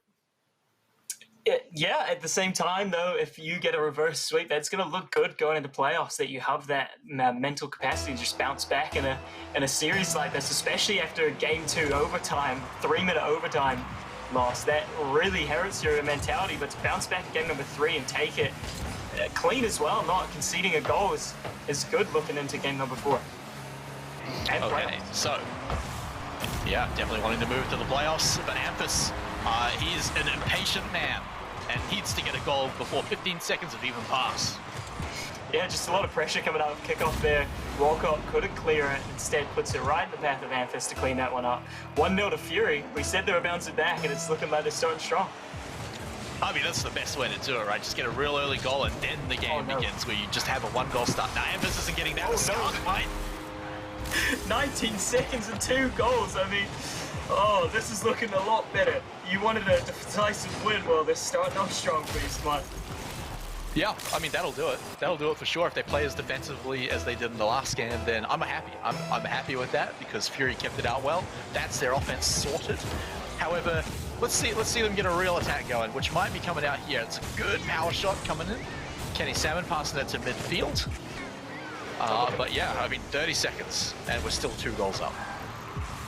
Double commit coming out of Fury there, which meant that Canberra Havoc could clear it, but it goes back the other way, and Tango making the most of that one-on-one. And is now at the other side, beating players, trying to set it up for his team. Walcott will come flying in, hits us against the backboard, but LeDuc a bit too far forward to find the angle. And now he'll be sent back their way. But yeah, so now they hold it out, and Amphis just bouncing off the ball. That's a rare interaction, I haven't seen that, but pushing it all the way out. Scarf gets some decent power, but it's pushed all the way back by Canberra Havoc, who are getting it out of the corner, but with all these members of Fury here, contesting it, trying to get it by Walcott, but can't get it by LeDuc. They keep it in here. Havoc could be taking a shot soon. Yeah, I love that you say taking a shot soon. Not even a goal, just a shot. They haven't really put anything too dangerous on target. That one there may be the best opportunity they've had in this match, but a minute 30 to go and they haven't really shown much. Yeah, Walcott. Maybe he's listening to you, but the pass coming out from Tango was a pretty good one. He had to redirect it. Ends up like kind of taking a shot, kind of buying Amphis's attention. But by the time that's already happened, his teammates already there, ready to send it. Yeah, won the mind game over Amphis there, completely took him out of the play. I think Amphis expected the shot coming out from Tango, instead just sets it up for his teammate. Definitely the right decision to do, and evens up the game as Scarf blocks his own teammate's shot there, trying to find the bump, but Tango, too heavy, and the Merc couldn't get pushed out of the way, and now a flip reset, and the Merc doesn't go in. That would have been the most beautiful goal in a Merc I've ever seen, but couldn't find it. I was ready to get hype, man. That was going to look really sick coming out from Tango, but he doesn't get it done. It is very quickly pushed back by Fury, so Havoc onto the defense once more. And despite getting a goal before, they're still behind. So if Fury can find this one in, then that could have really sealed it, but they don't. They keep it out for now. Havoc, you have to hold on to it. Yeah, just a midfield game a bit here. Amphis will send it up, and no one really to chase this up, so it's Tango's ball to lose as he clears this as far as Walcott. He'll take it now out of the hands of his own player, but gets the demo from Kenny Salmon, who takes out 2. It's a 1v3 right now for a few seconds, but Tango did more than enough to buy time for those respawns. Yeah, he just needs to slam it into a massive clear by the time. Easy enough. Walcott going for that 50-50. Actually goes over to Tango as well as LeDuc. But it just takes one Scarf to just get it over their heads. And now they have to rush all the way back, going to grab all of that turbo on the way. And so now, maybe they can push it forward, but I mean, Fury are still there from their last defense. Yeah, Fury really putting the pressure on here, but Amphis looking for that counter-attacking goal is just sitting up for a redirect. Couldn't quite find the pass, though. The last man from Canberra Havoc did enough to put it past him. Kenny fights this one out, but it is just immediately taken away by LeDuc. Fury push it up into the corner again. Who's there to clean it up? Who's there to pick it up? Scarf back to the corner. They really like this corner, but unfortunately the corner just sends it over to their corner instead. And now Havoc pushing it up. It's always Tango fighting for this one too. But Amphis might just send it all the way. Oh, doesn't find the angle, does find the pass though. Scarf puts it over the bar, and Kenny Salmon playing defensively with the lead. Probably the right decision, but gets beat by Walcott. His shot, not good, but Walcott cleans it up himself, finds it there on the line. And now we're tied up with a minute to go. This was a great play from Walcott.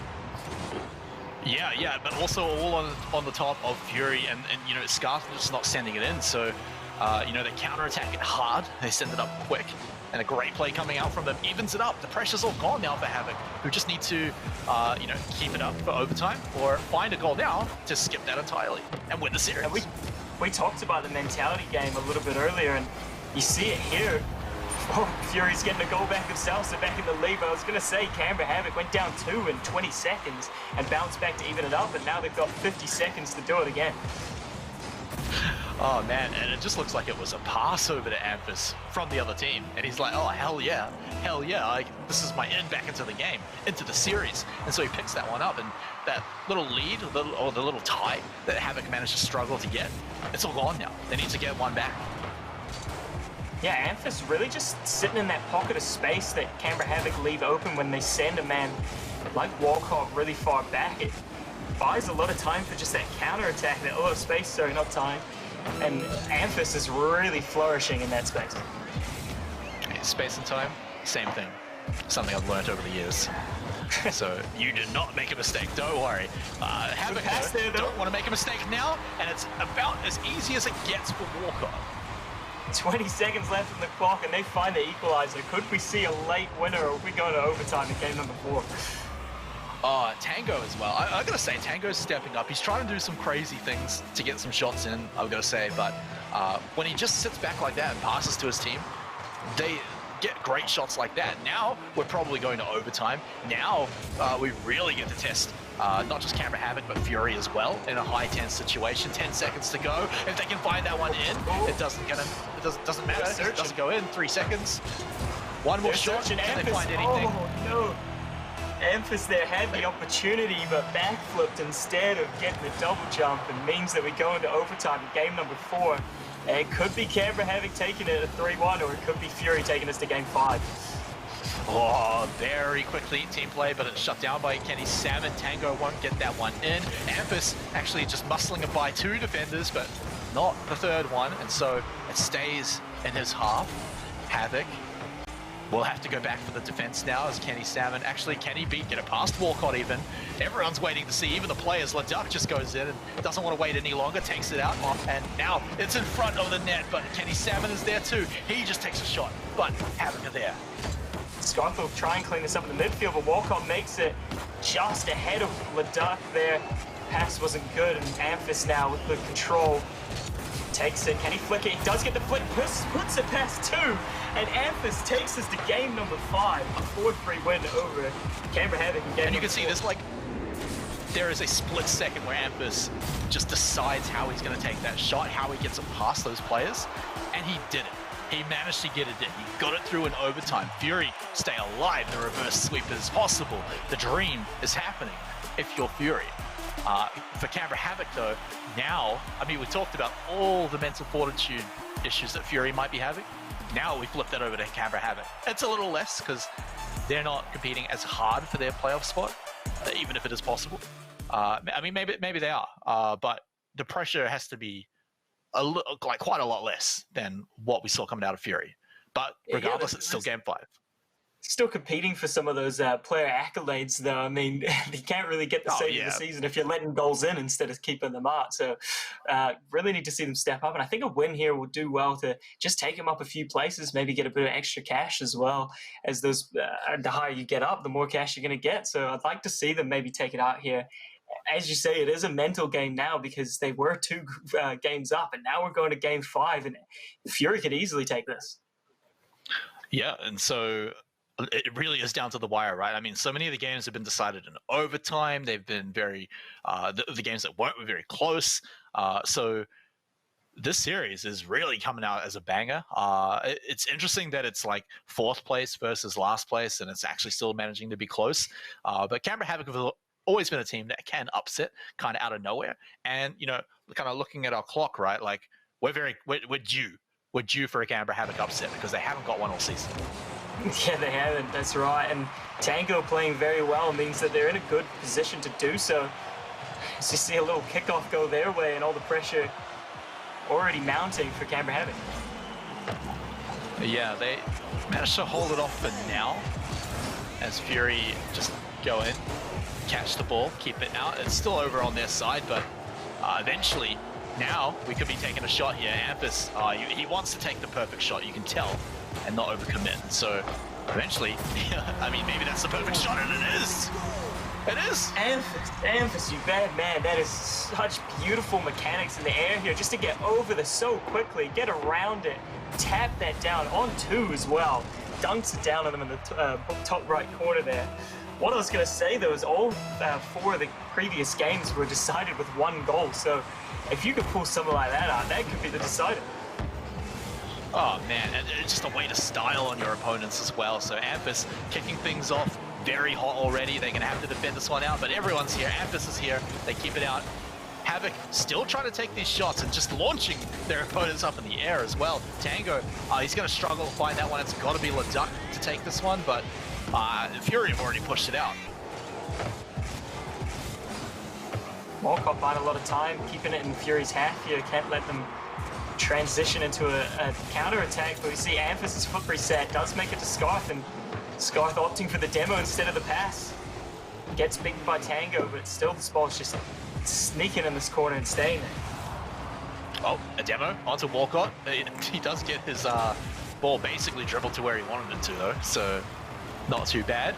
Fury push it up again. Their attacks haven't really been all that long. Like something like this usually happens where someone pushes it away, and it even gets a clear like this. So if they can steal it away here, then their attack could keep going. But it looks like it's going to be shut down at midfield, and maybe even not then. Yeah, Canberra Havoc not really getting an opportunity in the last minute to put anything on target, but Tango's pass not finding anyone. Walcott will try now. Can he find the pass? Is good, but Scarf reading it very well. Yeah, and it's actually still bouncing almost in front of the net there, but actually a lot of power sends it back to midfield. Now Amphis has it. Can he get it by Tango? We know he's done it before. He's trying to style past his opponents. It's still there, but he doesn't get it in, and Havoc might have grabbed it, and Kenny Salmon doesn't get it, so yes, it is cleared all the way back. Man, Amphis did all the work there, set it up on a plate for Scarf. They just tapped it over the bar. Should have definitely put that on target, at least. Should have scored it. Could have been a 2-0 lead to Fury in game number 5 here, but Canberra Havoc still in this. Yeah, and a 2-0 lead, that is devastating if they could have got that. Oh, a shot just a little to the left for LeDuc.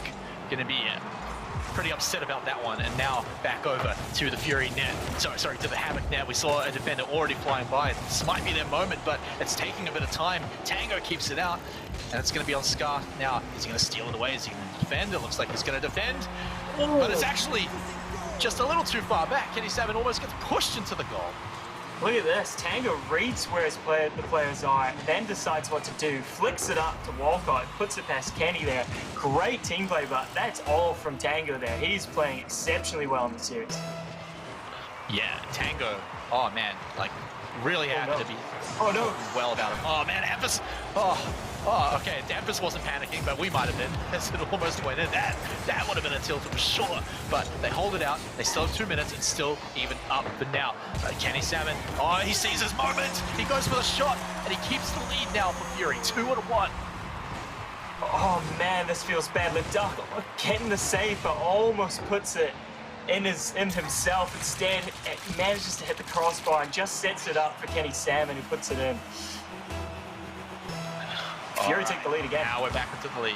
Back into the lead for Fury, the team that needs this series win here in game number 5. Amphis has been an absolute star so far. Can't get it by Tango, and that's a bit clear. Kenny will catch it. Goes over into the corner. Now we get to see Havoc take a shot. Oh, but this is going all the way. Maybe not. Net. Hits the post. Amphis tries to knock it down. Does so to Scarf, and that's 3-1 to Fury in game number 5. What a mistake to make. Oh no, no one's back in position. Walcott can never get there in time.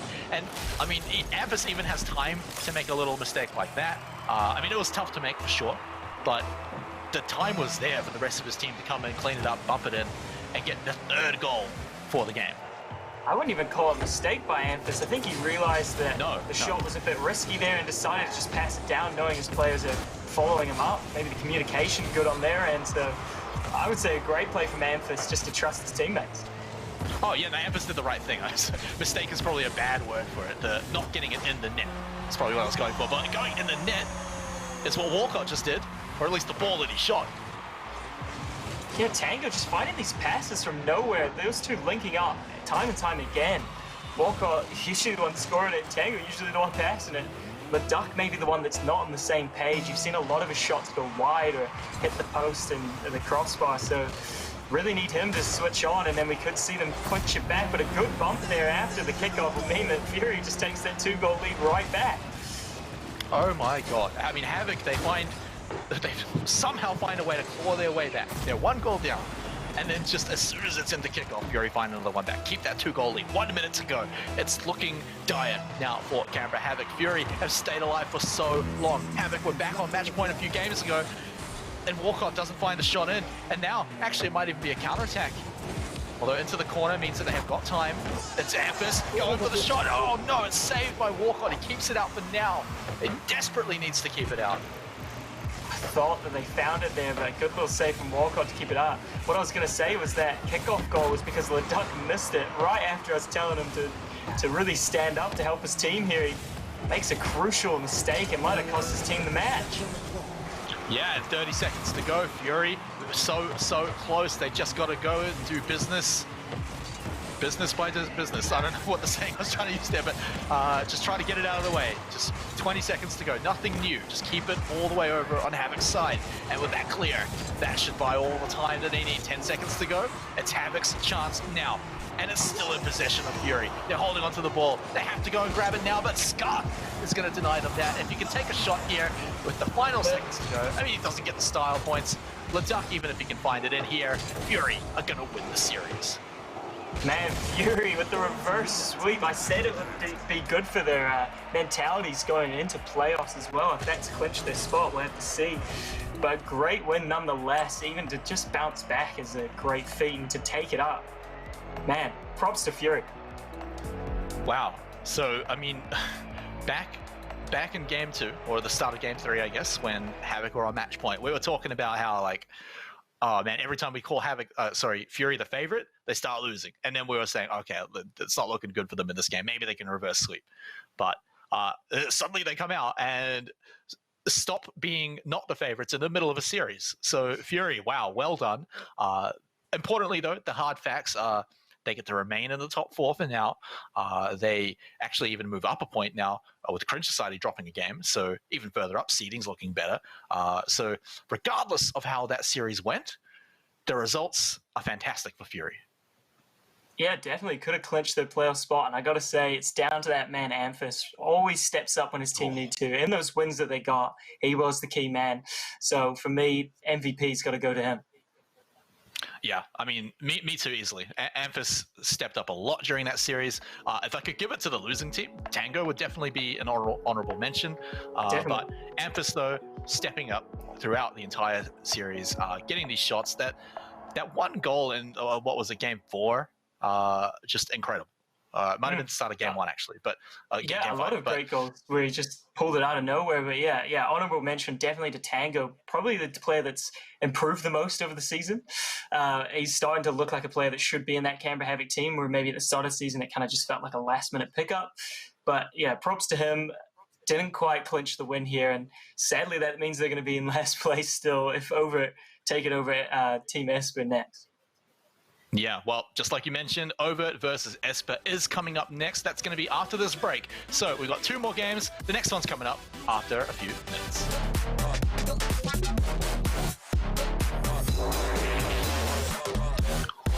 And we return here halfway through the day. 2 series down, 2 series to go. We're up to Overt versus Esper here. And so, Watson, let's talk about this one, because Overt, they're kind of sitting down at the bottom of the table, kind of like Canberra Havoc. Like, they'd like to get some wins. Team Esper, though, are on the brink of playoffs. They are just below the top 4. They're, in fact, in the same position as Renegades. They need to win the series. Yeah, we're seeing them in the same position that they were last season, where they're just a step away from making a top 4 appearance. We've got to see if they can clinch it out here. I mean, Overt's a win that they should win. They've only 1 win ahead of them, but Overt really having a lackluster season, I would say. So Team Esper need to take this one. I'd say they're probably the favorites. Yeah, I mean, we'll get into it a little bit as we're about to take a look at the rosters, but Team Esper, most importantly, it's just very similar to last series, right? Where Fury needed the series to win to stay in the playoffs. Team Esper need this win to get into the playoffs. They're still relying on a few other things like Renegades losing their game later today, but the fact is they're close and they need to win the series. Yeah, definitely, and we'll get into the teams now. This is Team Esper that have stayed together since last season, so hope that maybe consistency and know what it's like trying to fight for this playoff spot, as they didn't make it last season. So maybe that's going to be the driving force to help them take the win over Overt here. We got Delusion, Frenzy, and Steve.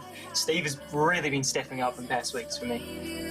Oh, and these guys are so close. They're so close to being a really successful team, getting into the playoffs and, getting to that next stage of the competition. They did decently last season, but coming into it this season, they've been looking good. And I think most importantly is they're close, and they're as close as the Renegades, which is a really good thing to say for them. So yeah, I don't know whether it's a good thing to say about them or a bad thing to say about the Renegades, but they are there and they're doing all right. Yeah, their opponents though, Overt, Zen, Misty, and Noisy. Now, you mentioned Zen before, earlier in the day, being a previous champion. So these guys, what's been going wrong? I mean, they're at the bottom of the table. Their roster looks strong. Yeah, I don't know. It's just lackluster performances. Sometimes one player would step up and not as a team. For me, Noisy's probably been the worst performing member of the team. Maybe the least noisiest. Yeah, okay, yep. We're going there. We were taking it already to the puns, but yeah, for me, in a head-to-head, it's Delusion versus Noisy to see which of these two players steps up, because for me, they've been the worst performing members on the team, so I really want to see either of these players step up. Yeah, I mean, Delusion, he had a great season last season, but coming into this one, it's been all right.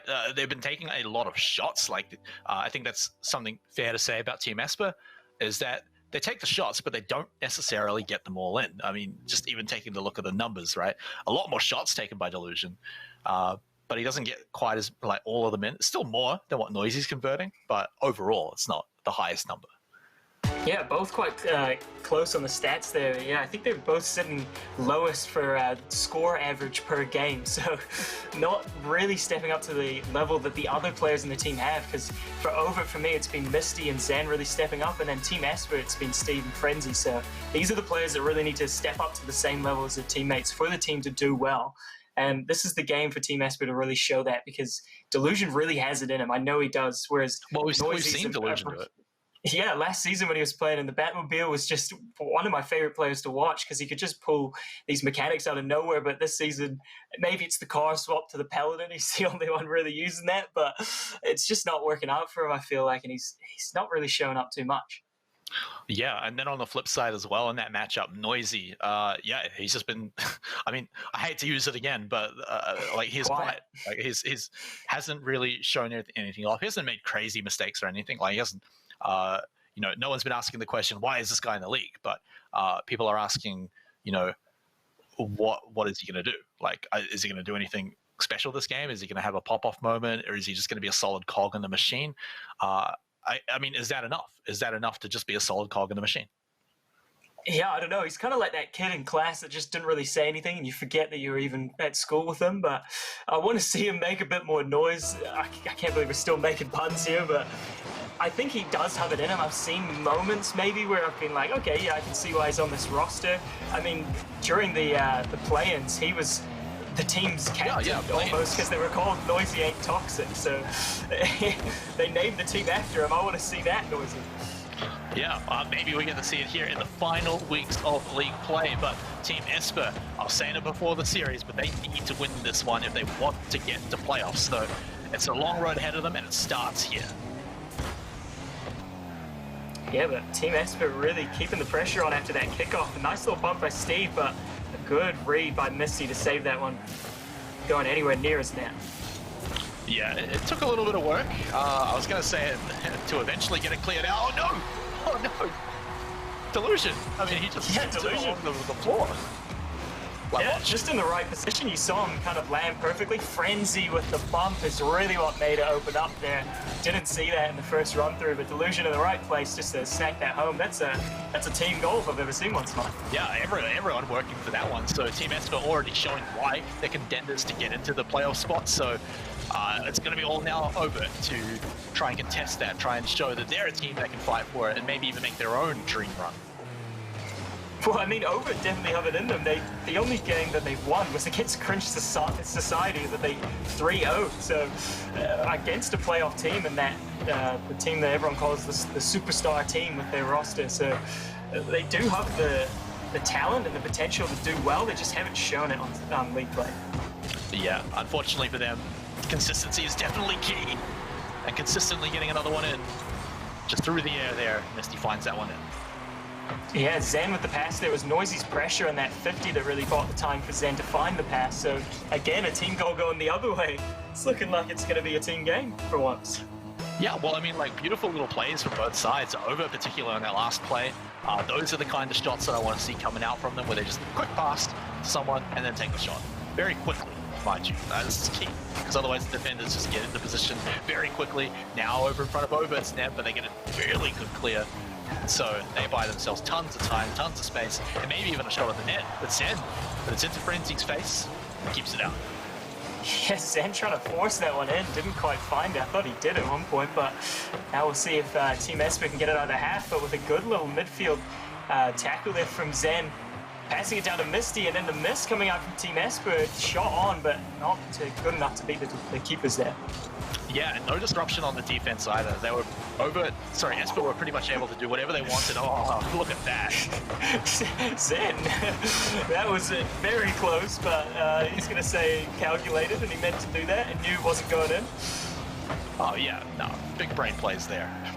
He has to make a big brain play here though, taking a shot, but the simple geometry just won't be enough. You need to get by all those defenders, you need someone pushing them around.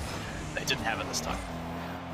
Yeah, it's been like Team Esper are really panicking in the defense here. A lot of double commits and bumps on their own team players, whereas Over maybe a bit more clinical at getting it out of the half quickly and stopping the constant pressure. Yeah, Esper are really good at just winning these 50-50s, keeping it in the half, and going for some pretty risky shots. I don't know if that's a good thing, but going for these risky shots, it's just too hard to get by these defenders, and they go back on defense because of it.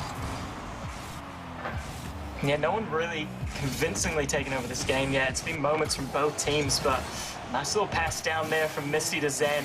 Good link-up plays. We see Noisy in the corner here, but does just pass it straight to Steve, and a double commit now from Team Esper as they both charge for that one. Maybe the communication not there. Yeah, not quite sure on that one, but it results in Misty dribbling it through the air, getting in front of the net. No one goes for that, so Frenzy just pushes it forward, gets his own clear going.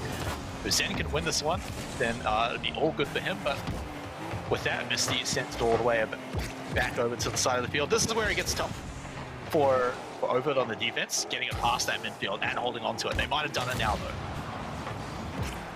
And Frenzy here does have the open net, but Noisy was rotating back already. It's just getting boost while he was doing that, and Steve's shot gets blocked by Misty in the air as Delusion misses that. Uses all his boost to get up to it too, so a bit confusing to go for it when he didn't need to. Luckily his teammates can clear that one quite easily. Oh, that one's straight into the hands of Delusion. You could see that one, I mean, just tie this one up over to, I believe it was, yeah, Zen passing it to him. I mean, just look at that. Frenzy does it off them. So really each to get the assist there, but Delusion being in the greatest position ever to get that one in. Yeah, a bit unlucky for Zen there. Did get the ball hit into him, so not really much he could do. Yeah. I think if he didn't get in the way, it would have been cleaned up by his teammate as well. So, yeah, those always feel bad. Yeah, but with that, it means Esper now take the lead, and with only 45 seconds to go, Overt are starting to sweat. They've got to find a way to get one more in, but Frenzy finding that one in is just such a killer. Yeah, not a bad shot here. Noisy forced to just whack it against the wall, but didn't buy enough time for his teammates to rotate, so leaves the door wide open for Frenzy, who's hot on his tail, and that's a 3-1 lead to Team Esper with 40 seconds left on the clock. Yeah, that looks a lot harder to come back from now. 2 goals in 40 seconds. I mean, good luck. They've been struggling to get any goals throughout this entire match, and Esper struggled for most of it, but they've been looking strong throughout the later half of the match.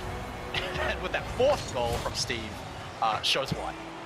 Man, I said that Delusion was the worst performing player, but he's really stepped up this game. 2 goals to his name, and then the assist there to really clinch this one for Team Esper. I'm going to say 30 seconds left and 3 goals is very unlikely. Yeah, I reckon Team Esper might have this one in the bag here. We'll see if Overt are going to get anything fun done at the end here, see if they can squeeze in another little goal, go for some of these accolades, take some of these shots, but it's also very likely Esper just find another one in here in the final moments. Overt, that was probably their last chance at getting a shot into the net. We might get a little bit of 0-second fun time, but at the end of the day, it's going to be Esper taking game 1. Yeah, we'll see when the ball touches the ground. Neither team really wanting it to. They're just kind of keeping it up, trying to pad those stats maybe. the stats, Esper just trying to get another goal just for safekeepings and kind of set an example. But 4-1's a pretty dominant. And oh man, the disrespect coming out of Team Esper there. The synchronized celebration. Oh, that was beautiful. I loved it. Steve a little unsynchronized, so hopefully they can get it sorted a little more in the further games that they might win, but they'll have to win them to get there. But that performance looked great. I mean, yeah, it looked a whole lot closer in the first half. You could really call it either way, but as things kept going on, and then Team Esper suddenly started stepping up, Delusion specifically, making these beautiful little passes to his teammates. And if he keeps that up, then I feel like there should be a 3-0 coming in for Team Esper. Yeah, Delusion just playing solid. No complaints. I think in past weeks he was a little quiet, maybe the same problem as Noisy, but this week just clinical. Every ball that he went to, he meant to, apart from maybe one mistake, but I'll just put that off as nerves maybe coming into it's the first game of the series and you're really trying to play to keep your playoff hopes alive. But yeah, he's really stepped up for me and looking like the best best player on the team so far. Yeah, definitely vying for the MVP spot, although there's still a few more games for him to go ahead and pick that one up. But throughout game 1, I mean, look, it just looked like, yeah, there was some hope for Overt to come back. They actually had a really good play when they got their first goal. But apart from that, it was just quiet since then. Again, like kind of the opposite of Noisy. Like, it's just we're not seeing anything coming out from these guys. It is less Esper kind of walking all over Overt and more Overt kind of letting it happen. Yeah, it's just leaving the door wide open, exactly like that. Only 3 seconds to score that first goal. Delusion again. Just follows through with the kickoff. I think he missed it as well, so man, that feels bad, especially when you're trying to clinch this back and start your attack off well. Fresh game, but already a goal down. That does not do well for the confidence. he almost mirrors his kickoff. He almost went to go for the shot again, but he stopped at the last second. But 1 goal up now for Team Esper. Make it 2. Make it 2. And it's only been 12 seconds. Oh, this feels so bad if you're over it. I mean, we saw Havoc manage to bounce back after going 2 down, but that was a different story, I feel like. Over to maybe a step below Team Esper at the moment. Wow, okay, yeah, things continue on. I mean, yeah, it's been some strong kickoffs. Overt have an opportunity to come back and show that they look good during the regular part of the game. They might be able to do it here. They need to start pushing it up. They start their journey here, catching it, but it's actually over the heads of Steve. So that's great. If they can win another 50-50, maybe they can start taking shots, but it's already quickly shut down. It's already in front of Overt's net, and now back to Esper. Yeah, look, they're just linking up so well. I mean, you see Overt so many double commits and just not finding these passes, but Team Esper, on the other hand, just know where each other are, being very clinical with everything they go to and just making sure that they always have possession. Yeah, it's just so hard for Overt to get out of their half. Wow, all right, let's take a look at this one again, because it happened pretty quickly away from us, so it's just squeezing in, Frenzy pushing Overt around all over the place, and it pinches off into the net. Oh man, this is starting to feel real bad. Not even a minute gone and you're 3 goals down. A game down already. I mean, this would be keeping Overt's playoff hopes alive, but they would need a lot for that to happen. I don't even know if it's possible anymore with the results we had in the rest of the day, but Yeah, this is not looking good. Yeah, and now Esper. I mean, this is basically as strong as they want to look. They want to come in here, crush their opponents. Business as usual. This should be what they're looking for. It's a little less than the last match, where they're that favourite to win, but they're still favoured enough where they have to win it. They have to win it, and because they're competing with Renegades for the next playoff spot, as well as Fury, as well as Cringe Society. So it's not easy to get it there. Yeah, it would be very interesting if all those teams have to decide their fate next week. It would make the last week of league play very, very interesting to watch. And we see here, Team Esper still just dominating this match, not only in goals but possession and just prowess. Yeah, I mean, they're just keeping the ball forward all the time. 50-50 is being won pretty consistently. The shots they've taken have been pretty cool. 2 of them were pretty early on, mostly on kickoffs though, so... Oh no, this shot, but it's just to the side a little bit. He's pushed around through the air, and if this attack gets shut down quickly again for Overt, then I've got to say Esper, just have this one in the bag. Yeah, look how far back a player from Overt is sitting whenever 2 are up. You see Zen there, now Noisy's the one back, and it's just leaving so much space open. You see how much boost he needs to use just to challenge a tackle up in front of net there. And you're not really going to score anything if you're playing that defensively, especially when you're 3 goals down. They really need to just push it and just go for it.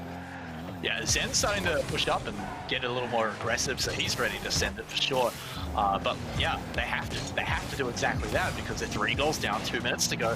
Frenzy and the rest of his team are still, even with all the aggression, pushing up against Esper, keeping them back here, letting them never leave their house. They're basically forcing them into lockdown. Yeah, Team Esper are just in there right now, telling everyone to stay inside for 4 weeks. Yeah, unless very dominant play. Unless they're going to go pick up something from the supermarket. Maybe they need to, and maybe that's when they get a net. Maybe that's when they get a goal. Pick up 3 goals from the supermarket. I don't think that's possible with 1:40 left on the clock, and just how dominant Team Esper have been playing. It is essential, so they're allowed to go out and get it. But let's see if they're even allowed to go out past Team Esper, who are just standing at their door, shutting it every time they try to get out. They're trying to get out again. Steve, he knocks it to the side, but they might actually be able to hold on to it here, and Overt have actually done it. They can get another shot here, pass it over to Zen, but it looks like Esper very, very quickly push it back. But Zen takes a shot, and it's actually right over Delusion's head. And goes in, there's gets the first one. Zen's gone to the supermarket. He's picked him up himself a goal, just kind of beats 2 in the midfield there. Delusion turns away. Maybe if he just kind of put himself in a position to block it, that was his only option, but Zed turned away from the play, expected his teammate to win that 50-50 there, and Overt clinch one back with 1:10 left. Yeah, and they even get a really good kickoff. If they can hold on to it, it'll look even better. But it's going to be Misty winning it here, and he does not do that. So Delusion gets to take his shot at the openest net in all of Rocket League. Openest, I don't know if that's a word, but Frenzy, they're just bullying past one there, beats 2 to get it to that position, and then Delusion cleans it up. Steve trying to steal it at the end as well. You bad man. Bad man, and you know, 3 goals ahead. It's looking a lot like game number 1. Team Esper showing up, not just at the end of the game, but also at the start of the game. So they're spreading out their success throughout the series now. Game 3, I wonder what that's going to look like, but game 2 is certainly looking like a very strong win for Esper. Yeah, looking almost exactly to game 1. Team Esper really stepping up, and it's all members as well. I mean, we pointed out that Delusion really needs to step up, and I think he's done that for me. Yeah, I mean, he has. He's had a great performance, had some great passing plays, and clearly with the rest of his team keeping it out of his heart, keeping it in Overt's heart, pushing it forward. Delusion again, going, just bumping 2 defenders at the same time, but with that, no one else to shoot it in, means Overt pushes it up. Double commit there, though, might leave the door open. A demo as well, but Frenzy with a booming clearance manages to get that pressure out of his team there. Misty's double touch doesn't quite find it. Noisy's 50 is lost, and Steve will try a shot here. Does put it over the bar. Is there a teammate waiting for it? It's Frenzy. Doesn't quite find it, so they take game number 2 4-1, same as game 1, and the celebration not as clean, but they did manage to do it. Yeah, but they were flipping beforehand for that one, so I think they forgot they were going to do it, and then someone was like, no, boys, turn around, and they cleaned it up. They cleaned it up. Unfortunately, Overt couldn't clean it up in their games. They couldn't bring it back to get those 3 goals near the end. But let's remember that Esper got 2 of those goals within 12 seconds. That's ridiculous. Yeah. That's crazy. Yeah, it's still, like, I felt like Overt weren't really in that game. They didn't have any prolonged time of just like a constant attack. It just felt like every time they tried to get something going, it was shut down almost instantly by Team Esper, if not in the midfield, but in the corners as well. And it just felt like they had nothing in this in this sleeve. Well, that's the thing. It says even more that if you could take those 2 goals at the start away from Esper, and they would still look like the stronger team. They would still look like the team that was crushing you. So Game 3 might start off a little differently. It might still end up a little closer, but I'm still predicting Esper coming in here and without even a little bit of trouble should be able to clean up Overt here in the second last week of league play, keeping their playoff hopes alive. Next week is going to be pretty rough for them. I think Esper are playing Fury, which is really going to decide that spot. And that also depends on how Renegades game goes after this series. So bringing it back to this series where we've got Esper on match point 2-0 already. I mean, what are Overt got to do? They basically just got to get on their knees and pray. Just start attacking. It feels like every time they're playing so defensively and seem noisy just in the air for no reason there. Was never going to get it because he didn't have the boost in the tank, but Zen forcing this through, gets beat by Delusion, and then look how long it takes for the next player to rotate in from Overt. It just leaves the door open for Team Esper to find it, that pass. They're sitting too far back to find it. It's almost like it's a one-man team at every point in the attack. They're almost trying to shoot it from each corner and just hope that it eventually gets centered. Eventually it goes close, but Zen can't redirect that into the net, and so Esper keep it out. This is the longest time we've seen Overt hold it on the blue side for quite a while now, but even then, Esper don't even look like it's close to going. Yeah, even then it's still just one player up by himself and can't find any passes to really make anything dangerous of that prolonged attack, and now Team Esper is starting to mount theirs, so this could be where the game flies wide open. Yeah, taking a shot there, keeping it over on the orange side. Esper still keeping the pressure on, not managing to get a goal in just yet, so it's already looking a whole lot better for Overt. They get it up over to Esper's side now. If they can win a 50-50 here, but Frenzy's too good and just gets it by him. Goes through the air, does he go for a pass? Goes for the corner. Who's there to set it up? It is still Frenzy. Jumps up just a little bit to touch it in, but all the defenders are there, but Steve is still there, and he gets it in. Another whole team play coming out from Esper. Yeah, good team play here. I mean, Frenzy almost got the flip reset to start it off. Instead, Delusion helps him up, backs out his teammate, gets the pass off, back to Frenzy, passes it back to Steve. Every team player, every player in the team, linking up in that play more than once as well. Great goal. Yeah. Turns out that's what happens when you have 3 attackers up there trying to get it all in there. Overt still not yet to do that, still not yet to get a ball in the net, and we're up against their net again. Steve is waiting patiently, but cannot get it by the defenders. It's still not done. Delusion's still hanging around, still fighting for it. Although eventually Overt would have won it, but the Frenzy was there to push it all the way back. They just can't get it past the halfway line now, though. They had that minute-long attack. Didn't make anything of it because only one was sitting on the field, and now Team Esper is sending all 3, keeping in the half. This is the first time since that minute-long play from Overt that we've seen them get into Esper's half. And look again, open net. Now that they pushed up, and Delusion makes it 2-0. Yeah, just as quickly as we enter the blue side, we very quickly leave it and straight away into a goal. And it's Delusion nonetheless too who sees it. So Overt might be listening to you, getting a little more aggressive, but there is a cost to being so aggressive. Yeah, definitely. You can still have a man back, just don't have him so far back. The rotations are just very slow from Overt, and that's really what's costing them in this game. And to be honest, it's been why they've been down the bottom of the standings as well. It's just they can't really compete against any teams playing that slow. Unless it's Cringe Society, then they can 3-0. I don't know where that result came from, to be honest. I'm going to have to go back and watch, see what they did differently, because they never really look like that team. Yeah, still thinking I'm dreaming when I look back at that result, which is interesting, but a big long shot coming out from Overt will not make it in, just take too much time, and just like before, we're very quickly about to leave the Esper half straight back onto Overt, onto defense. Frenzy wanted to take a shot, has to just push it forward instead. Who's picking it up for Frenzy? It's going to be Steve. Does he send it in? He tries to, but he gets pushed away. Good pass from Frenzy there, just not enough power to really get it to Delusion there. Instead gets blocked in front of Nat. Good play, buys a lot of time as well, which is key, and it's doing enough for them. Shots like that going wide from Over. Zen beats 2, Delusion will clean this up. They should be sweet. Yeah, and Esper eventually, oh, hang on, this is close to the net, but they get a good clear. They push it forward. That is going to get all the way to the net. Steve finding that one in.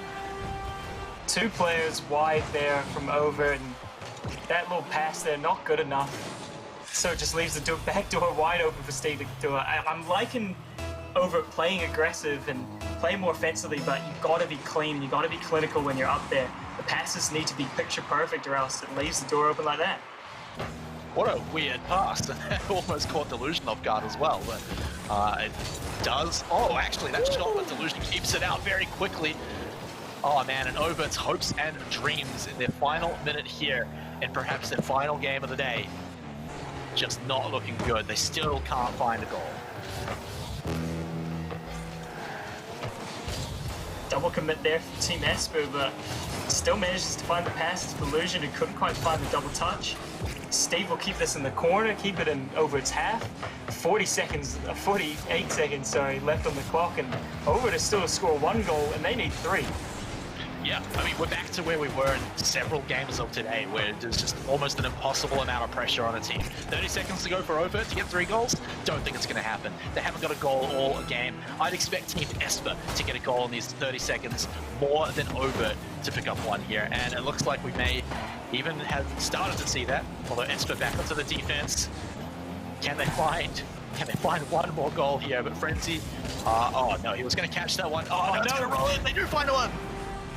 You lost your bet there, Smite. It seems you said that you bet the Team Esper would score first, or rather over and score another one. And there it is. Frenzy just gets beat by that ball. Wasn't expecting the clearance to be over his head there. And I mean, maybe just a feel-good goal for Over. Yeah, luckily I didn't bet anything. That could have been bad. I could have said something like I'd grow a moustache on the stream or a whole beard. No, who would want to see that? 5 seconds to go. Overt with an impossible task in front of them, could not get it done. And so with that, Esper, as soon as this ball touches the ground, it goes in the net. Just the Steve wants to get the glory at the end. Team Esper take out the series 3-0.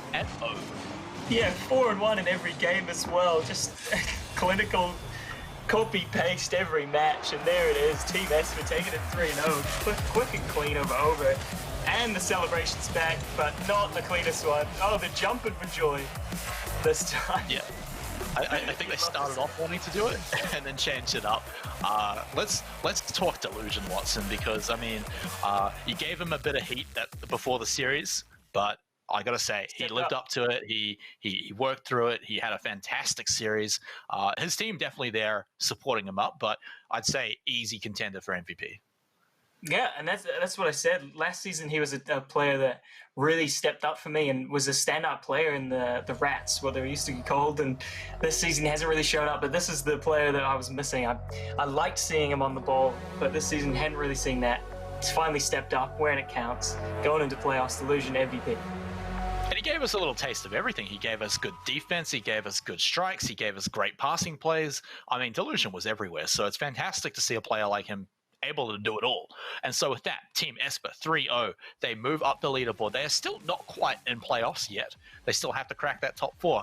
But this final game of the day might change all of that. Because coming up after the break, guys, we've got Renegades versus Ground Zero. And this one is going to decide how playoffs are going to be looking. Make sure you stick around for this one.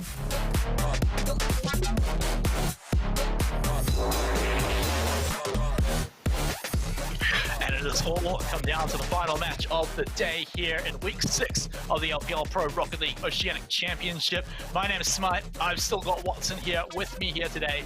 We've had some great matches today, but I just want to talk about this one. Let's forget about everything else that happened today. Ground Zero versus the Renegades. This one is going to decide so much, including one little fact. If Renegades lose today, they are out. They are out of playoffs for the first time in Rocket League history since the team has been competing. It's going to be a banger of a game. They've won pretty much every season they played in as well. Crazy stats. So yeah, it's a bit confusing to see Renegades kind of slump down the standings there. But yeah, if they lose this one, because of how the matches went, they're still in it. So we'll have to see if they can take it down, a ground zero that's really been informed. Yeah, and so the reason they would be out is they'd be tied with Cringe Society even one next week, and head-to-head, they'd lose that tiebreaker. So with that said, let's talk about this specific matchup, Ground Zero versus Renegades, what it means for Ground Zero as well. Because Ground Zero play Mindfreak next week, and that's going to be a battle for the top of the table. If they win this week, if they lose this week, then they're just going to get second seed. But they need to win this week. Smite's done the maths here to figure it all out. I'm still confused, but all I know is this is going to be a bang of a match. I'm expecting this to go to Game 5. Ground Zero have been playing very well in league play. And Renegades, throughout the week in tournaments like the Gauntlet, have been playing really well and dominating that. So really need to see that Renegades step up on the Sundays. We see Ground Zero here with Jules, Decker, and Express. Yeah, Jules and Decker actually tied for first and so Jules and Decker are first and second, actually first equal tied for the Golden Striker. Express and Decker are first and second for the Clutch Playmaker. So these guys are rocking in all the accolades. Their games have been going really well, and you don't see a whole lot of Mindfreak players that are competing for these accolades, even though they've won similar amounts of games. So you can tell individually these players get the numbers done. So let's take a look at jumping in there. Sorry, Stephen. Is Renegades, their opponents, CJ, Kami, and Siki. I mean, to think that these players might not even be in playoffs after today. Yeah, it's crazy to think that. And I mean, I just want to point out, Siki last season was our Golden Striker, was putting every single shot in almost. And now he's sitting at the bottom for goals. Scoring the goals compared to his shots. So, yeah, quite a strange stat to see him on right at the bottom of that. So, really need to see him step up this week. But for me, the head-to-head's got to be between Kami and Jules. Yeah, I mean, I just said before, like, Jules is competing for that top spot in the Golden Striker. He's currently first with 1.28, so he's having a banger of a time. Take a look at how it compares with Kami, and that's not even half. Yeah, not even the goals, just looking at the shots. Kami's had less shots, so that the division there for the goals percentage there should be a lot higher, but instead just not converting a lot of those shots into goals. Whereas Jules, on the other hand, has been banging them left, right, and center. Yeah, and I mean, you could also take a look at this as kind of a statement to how the games have been going for both teams, right? Ground Zero have been, they've only lost a series so far. They've won most of their series 3-0, so they're getting them done really quickly.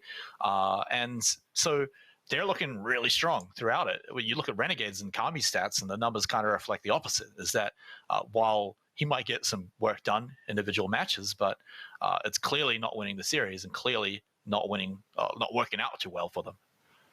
Yeah, Ground Zero's only loss against Esper as well, of all teams. So managing to take down a lot of these top teams like Cringe Society was a close game, but now they have Renegades this week and Mindfreak next week. So some real contenders. Could see them not take out that top spot, but they have a chance to kind of equal it up with Mindfreak going into their match next week here. So important game for them as well. And it would clinch a playoff spot for them with a week to go, so they really need to win this one here, and so do Renegades, just to keep them in the playoffs. Yeah, and Ground Zero haven't, like you said, they haven't played the toughest teams yet, but a few weeks ago they did 3-2 against Cringe Society, so they've already proven themselves against some of the stronger looking teams. But let's see how they look against the Renegades here. Game number 1 here, final series of the day, very important. Both teams really need this win. Maybe Renegades quickly getting it out of their half there, not letting Ground Zero to mount a proper attack off the kickoff there, but their attack themselves getting snuffed out quickly, so already we see chances from both teams. Yeah, Renegades, a lot of results throughout the week. Let's see if they can finally get it done on a Sunday here today. So a shot coming in from Sticky, but Express was already sitting in front of the net, so Renegades have finally got a good setup going. Can they get a passing play? Can they set it up? They're already pushing defenders around too. They've got most of the keys to scoring that goal. Yeah, Renegades starting with the pressure here. maybe taking their foot off the gas for a moment there, and they need to pick up some boost pads. And this shot from halfway from Sicky manages to find the goal. Bit of an interesting one there. I wasn't expecting anything to come of it, but a nice little pass down from CJ, where I think Ground Zero were expecting it to go to the corner. Yeah, I just saw his angle and was able to take it quick enough.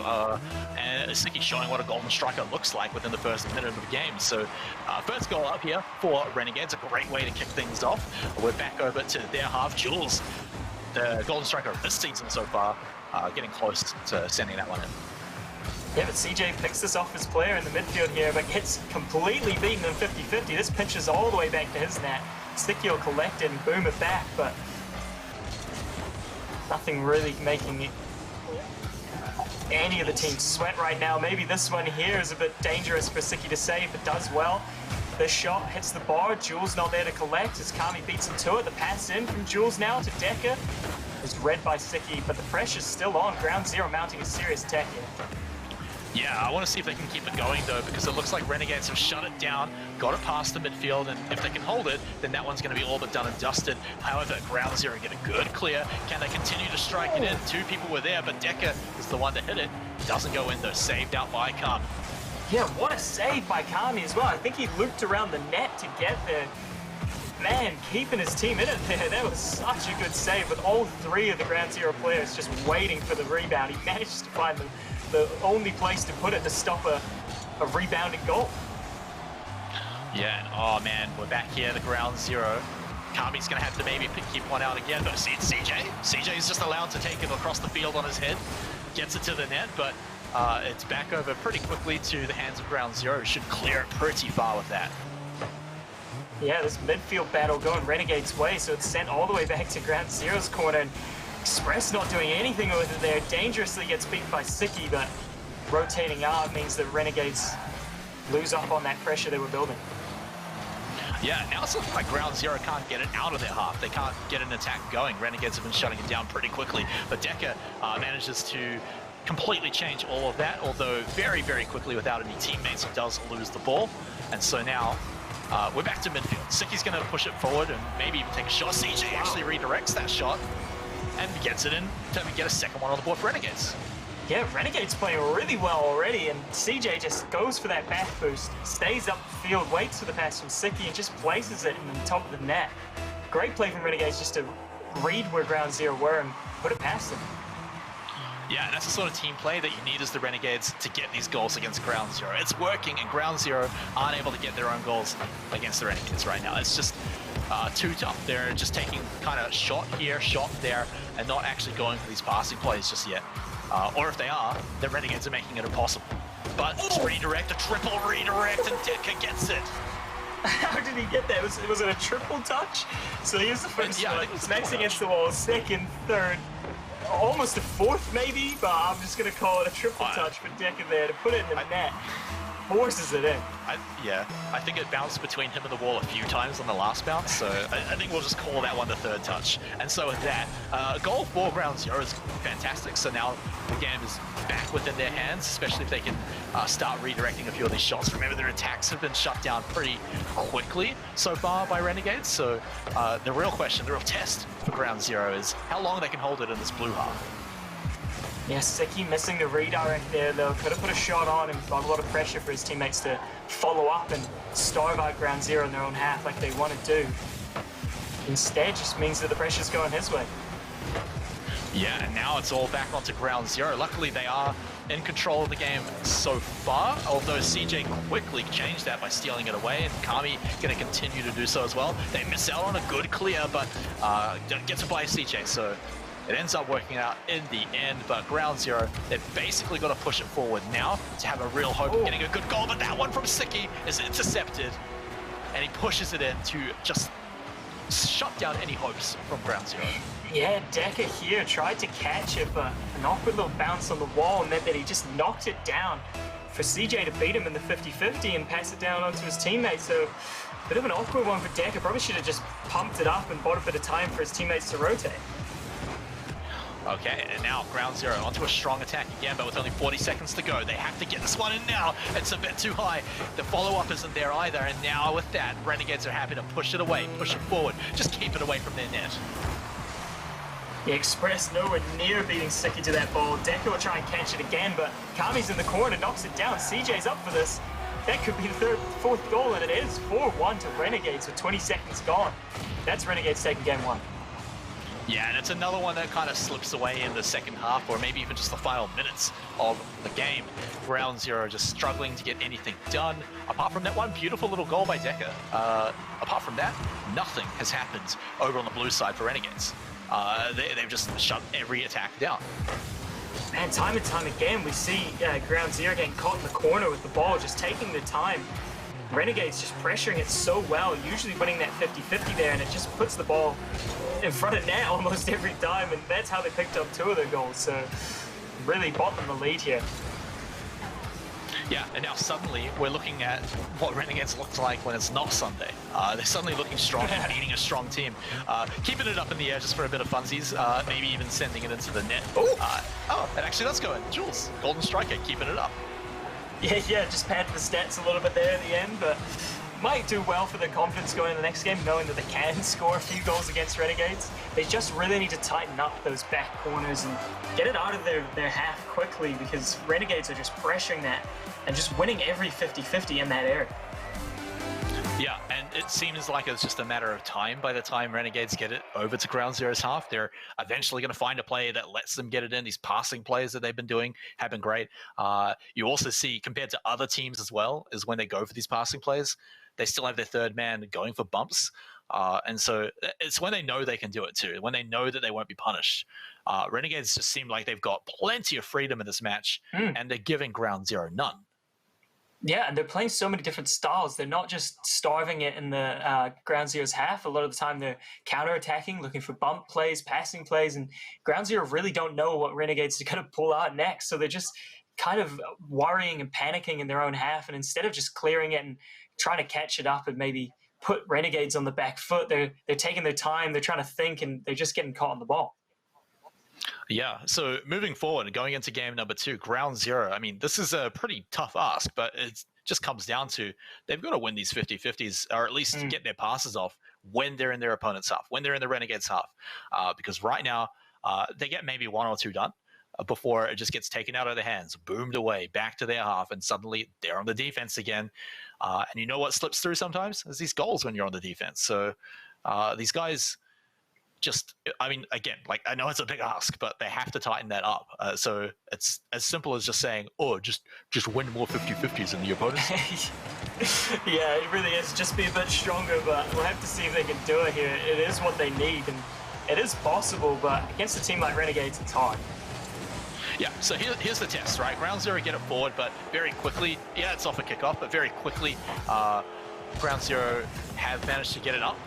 And back over to the Renegades side. So looks like that's staying strong, but the question is, how long does it stay? And the answer is not very long at all.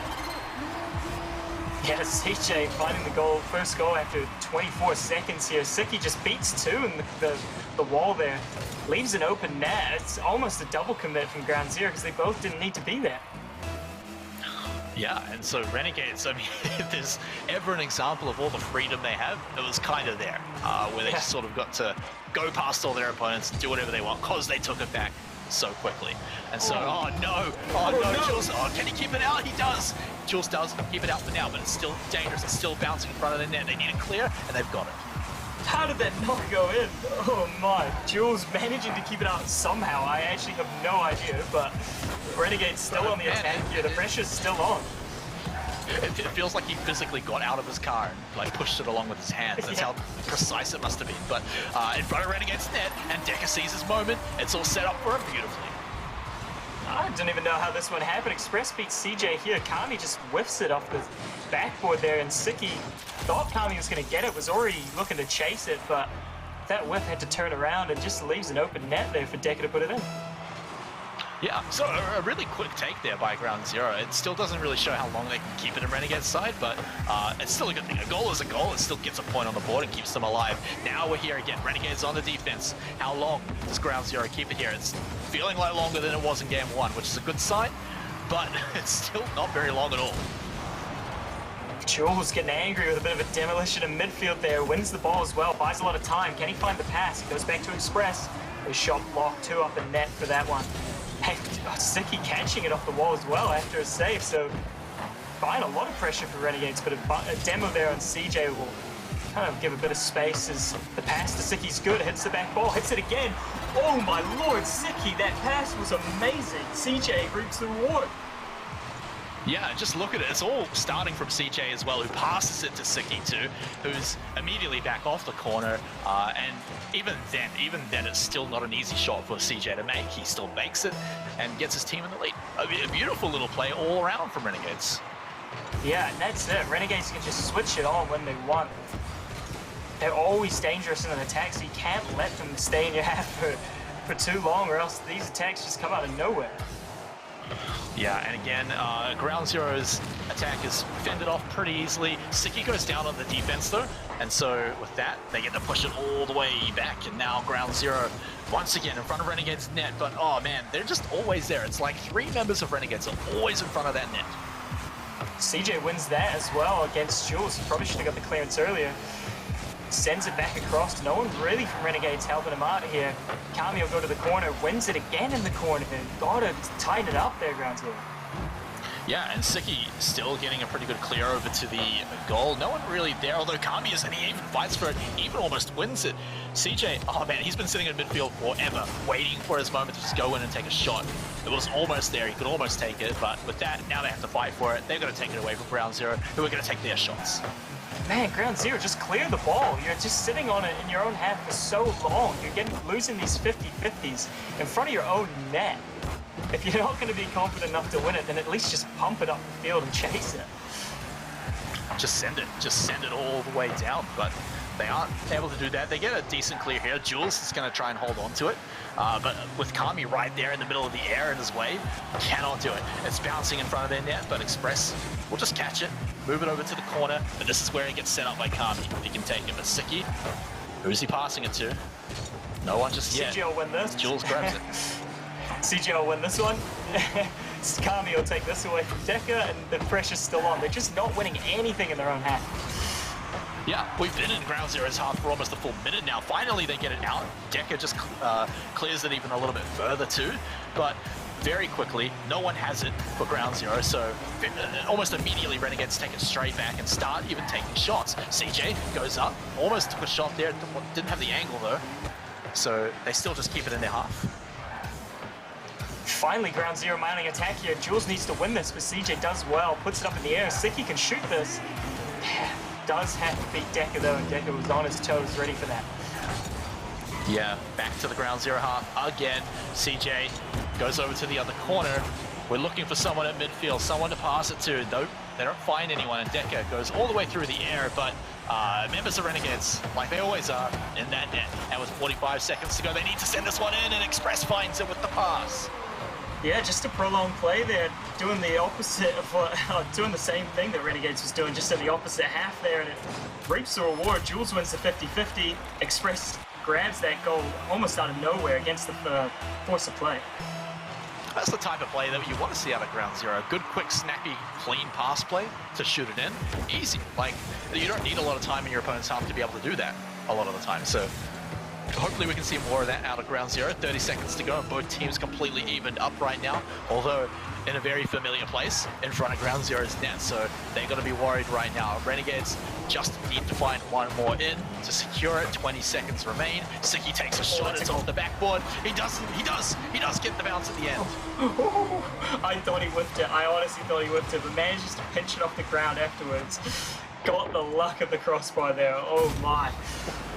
Manages to clinch it there, but that's the goal ahead with 17 seconds left. I don't even know how it bounced that way with how he hit it, but it does roll in. 15 seconds to go. Ground Zero had to pray for a really good kickoff. They get an okay one, but they need to secure it here. They need to finalize it by just getting a quick, snappy passing play. But with Renegades already taking it away from their hands, already getting it towards their net, you've got to imagine this one's going to hit the ground any moment now. Ground Zero have to keep it up. They have to get it across the field and take a shot, but it's just too hard, and Renegades take the game at number 2. Yeah, a lot closer than game number 1, but a good bounce back from Renegades, even though they were looking like they were going to take that one to overtime. Manages to get that cheeky little goal from Siki. Probably got the luck of the crossbar there to win that. But that's it. They've got match point in the series now, Smite. Yeah, and if you take a look at the number of shots that each team took, I mean, yeah, it was slightly more for Renegades, but it's a lot closer than you imagine for Ground Zero. Like, I mean, if we just sort of talked about the story, just listened to the casting, you imagine that Ground Zero didn't take many shots at all, but you see there by the stats they clearly did. It's just they take those shots sooner than Renegades. Yeah, a lot of the time, though, the shots are just hitting the crossbar, trying to bait out a defender or two. So that's why those numbers are probably a bit more up than maybe what the game actually showed. There's only maybe a few chances that forced the saves from Renegades, and they were good, and they looked better than game one. If they carry on in that trajectory, man, that's a tough word for me, but if they carry on like that, then maybe game three, they can turn it around, maybe see a reverse sweep. I think they've got it in them to do it, so I want to see them. I mean, they might have it in them to do it, but I mean, just looking at the teams and who's showing up today, it feels like Renegades are just in control. They're holding the series just right in the palm of their hands. It got a little dicey there in game number 2. We did almost go to overtime, but they found that goal in the end, and I feel like they just sort of let some slip by Ground Zero. For Ground Zero to do that 3 games in a row, though, and still win, I don't know about that one, man. Yeah, it's an interesting one, but Ground Zero starting off strong here, but CJ will bully this one up. Doesn't quite find off Express, but bumps him out of the way, so it gives space for Siki to try and win this 50-50. He kind of does. It was almost a perfect 50-50. He's neither one really won it. Renegades will clean this up. No one really there. Yeah, no one was really there to just take a shot from Renegades, and so with that, pretty good clear by Ground Zero, but now we're back over to Ground Zero's half. We're back over to 10 again. Express just has to get a good little clear over to the corner, but the Renegades are still here. The Renegades are still taking the shots. Finally, we see a double commit, although it looked more like CJ just trying to push Decker away. Now Ground Zero get their chance, but I mean, it just looks like Renegades have the ball already. Ground Zero playing well, though, I'd say. They're finding the passes, and Renegades almost panicking with these double commits. Now the net's open, the respawn. Oh my, Siki got the luck of it there, manages to spawn on the right side. The only RNG in the game, and they got the luck of the draw. But Express finds it. Yeah, Express finds it at the extended play there, just the pressure coming through. Jules beats 2, leaves it open for Express, and he puts it past the last man. Well, I like what Jules did. It looked like he tried to make the defenders think that he was going to try and send it in, but he went for the pass instead. It could have been very easy to just try and send it in, but instead he's patient, sends it out to someone who's definitely going to get it in, and there it is. Ground Zero, first goal on the board right now. Yeah, looking like the team in the lead in this just one game. If you ignore the first 2, they're looking good, and Renegades panicking a little bit. The communication not there. Now there's a double commit coming out from Ground Zero just after I praise him, but a whiff from Kami. Siki's got to do something with this, does so, buys a lot of time. Jules will put this to the corner. Now we need to see if they can clear it out of there, which they don't. Yeah, but Renegades still have some pretty good control here. They're still fighting for it too, as Kami goes in, takes it away. CJ wants to go in and fight for it too, but this clear from Decker is amazing. It's right next to the net as well. Yeah, we did see a few double commits, but didn't really get punished for it. And now Ground Zero started out their attack. This will make it to Decker. Decker's shot goes wide. Goes over the bar. Siki will clean this one up. Express will be in the corner to win it. Gets bumped away, and CJ will catch this, take it his own way. Can he find the shot? He does, and Decker puts it clear. Man, Ground Zero are holding possession a lot longer in their opponent's half, but it's still not enough. And Renegades back onto it, back onto pushing it, but it looks like Ground Zero are shutting them down from their attacks. Renegades are struggling to hold it on the orange side a lot more often. Now on the defense, the shots have stopped by Ground Zero. They're going to start moving back, and we're going to start the whole dance again. CJ? Oh, CJ. Oh, almost gets it, but Decker manages to clean it up in the defense there, but doesn't clean it up in the corner. Again, we see them losing it out there. Jules will probably lose this one as well, so again, it's just those corners that are faulting for Ground Zero. Yeah, it feels like every time Renegades go back, they keep looking back at the ball to see if there's a bad pass by Ground Zero. If there is, they go back and they steal it away and keep the attack going.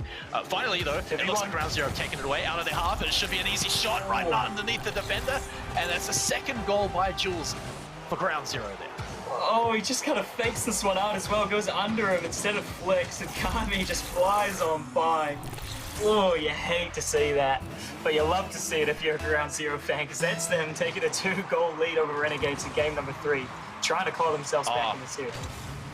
Oh, and a good kickoff there as Siki missed the goal too. It's just set up for the third goal here. Ground Zero, where were these guys 2 games ago? What a read from Express here to just take that from the ceiling, and Jules flies across, open net, does put it in. Man, yeah, they finally got it on. I said that in the first game they weren't looking themselves. The second game they switched it on. This is them online. Yeah, and Jules for sure starting to step up too, really showing why he's the golden striker.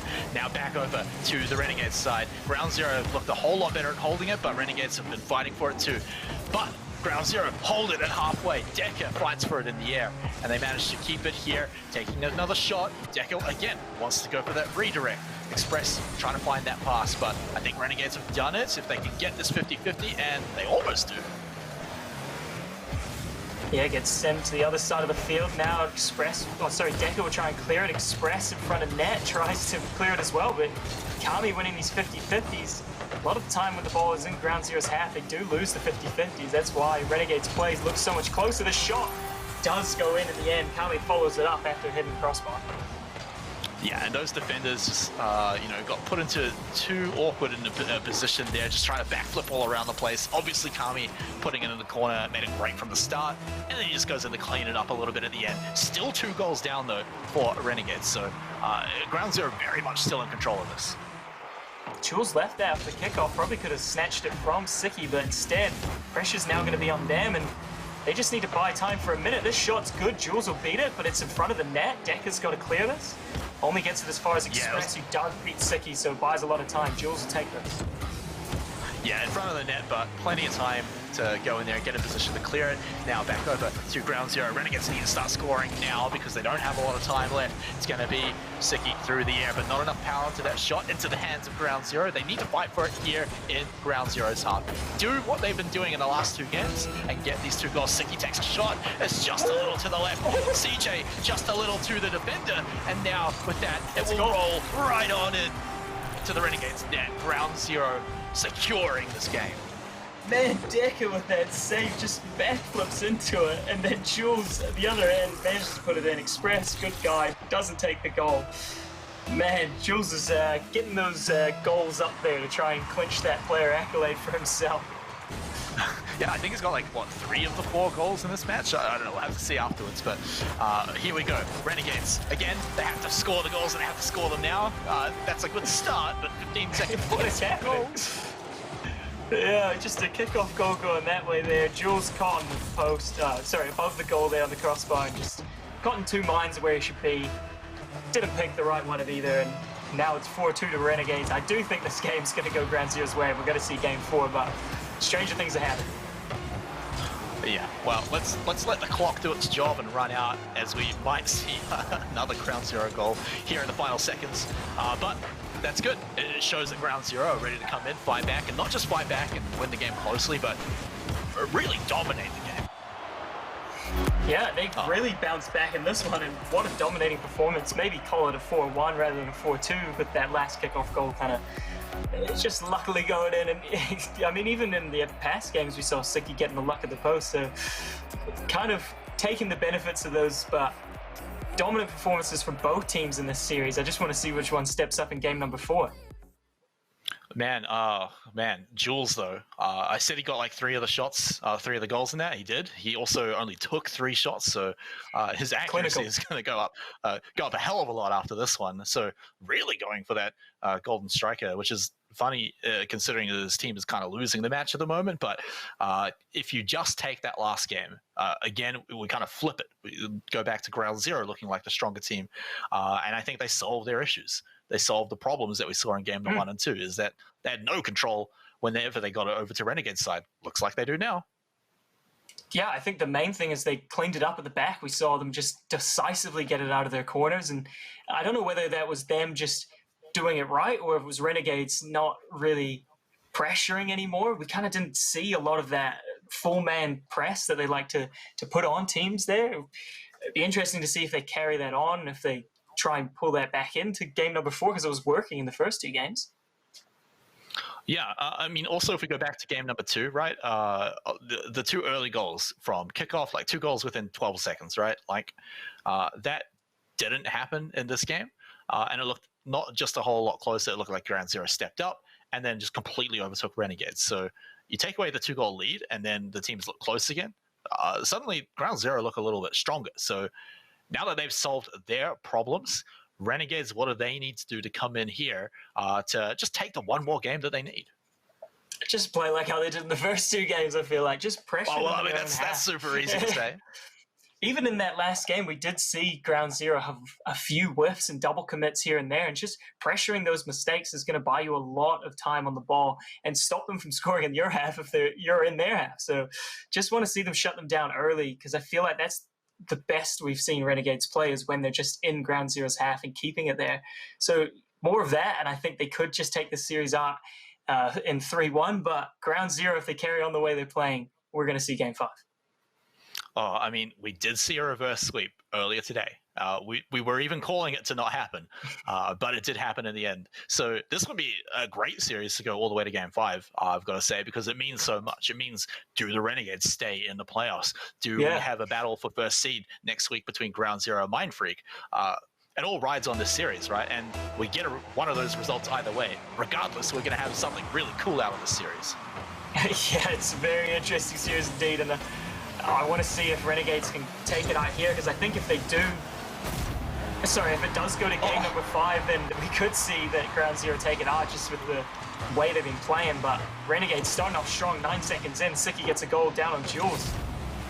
Yeah, I think we need to stop talking about Game 5, because if Renegades just do things like that, then we are not going to see Game 5. Strong kickoff, 9 seconds, so it's not a huge amount to say about the game as a whole, but just getting an early point on the board. We saw what 2 did for Renegades. 1 is still pretty good. Yeah, Jules here in the midfield just kind of loses control of the ball, and now Express will try and clean it up, but again, in the corner, not clinical enough. CJ will steal it away. A demolition from Sicky as well means it's a 2v3 for a moment, but no one really attacking that ball afterwards. Yeah, and you can actually see that they're starting to push up a lot more forward like that. Ground Zero, with all of their members up, do find another goal. Jules sets this one up so nicely. Yeah, good little pass there. You saw Decker just in the corner forcing some misrotations from Renegades, because he was threatening with a demo, and obviously didn't find it, but it was enough to kind of open the door for Express to find that goal.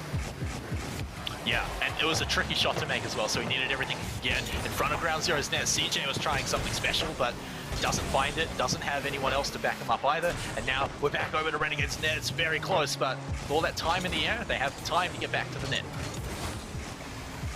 Good 50-50 from Express here. Can he win the second one? He does, but CJ rotated around and managed to get it on the half. No real backup coming for Express there. Jules will send it up into the corner, not wasting any time with the ball in his half, and Express will try and get the shot here, but blocked by CJ in front of net. Express just a second too late. They had everything else set up. They had the pass, they had the bumps, but unfortunately just a little too late. Now Renegades get another shot to see if they can find it, but luckily for Ground Zero, they managed to hold on to it, but it's cleared to the corner again. And it actually goes under CJ, but Sicky's there to clean it up.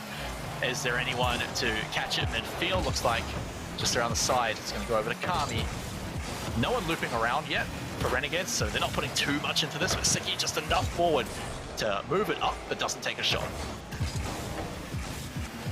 Yeah, Sicky flying across here though, gets the redirect, beats one, doesn't beat the second. Jules now on the other end, tries the same thing, but doesn't beat the first man. Yeah, now, oh man, what a way to go into game 4 here. Very, very tight right now. And now very fast, very far up the field now for Renegades. Can they hold on to it? It looks like Express actually with that demo means maybe he doesn't hold on to it. Now Renegades can start getting a good attack going. Kami just going up to contest the 2 defenders going for the ball. Yeah, I thought it was a triple commit because of Kami's car color, but it's just the skin. He is on blue team, so just contesting the double commit there. And if he had won that, it would have been very dangerous for Ground Zero. Yeah, it would have been basically a goal. It was right there, but they do hold it out for now, even with the double commit. So still though, it is Renegades a lot more often on the attack right now, especially if they can take it away from Decker here. They do. Sicky looking for someone to pass it to. Has to get it by one more defender, but Express catches it, holds it for a long time. But CJ was right where he needed to be. Yeah, they're just not clearing the ball. Look, they're just passing it side to side. They're not really getting a decisive clearance. This one will go as far as CJ in the midfield, and we're back in the corner. If Express can't clear this, it's going to be more pressure on, and looking like he loses that 50-50. Siki now in a 2v1. Gets it over one. Can he get it over the second? Does beat him, but couldn't quite find the angle. CJ will just drive it in, though. And that's a 2-1 lead to Renegades. A lone defender at the end.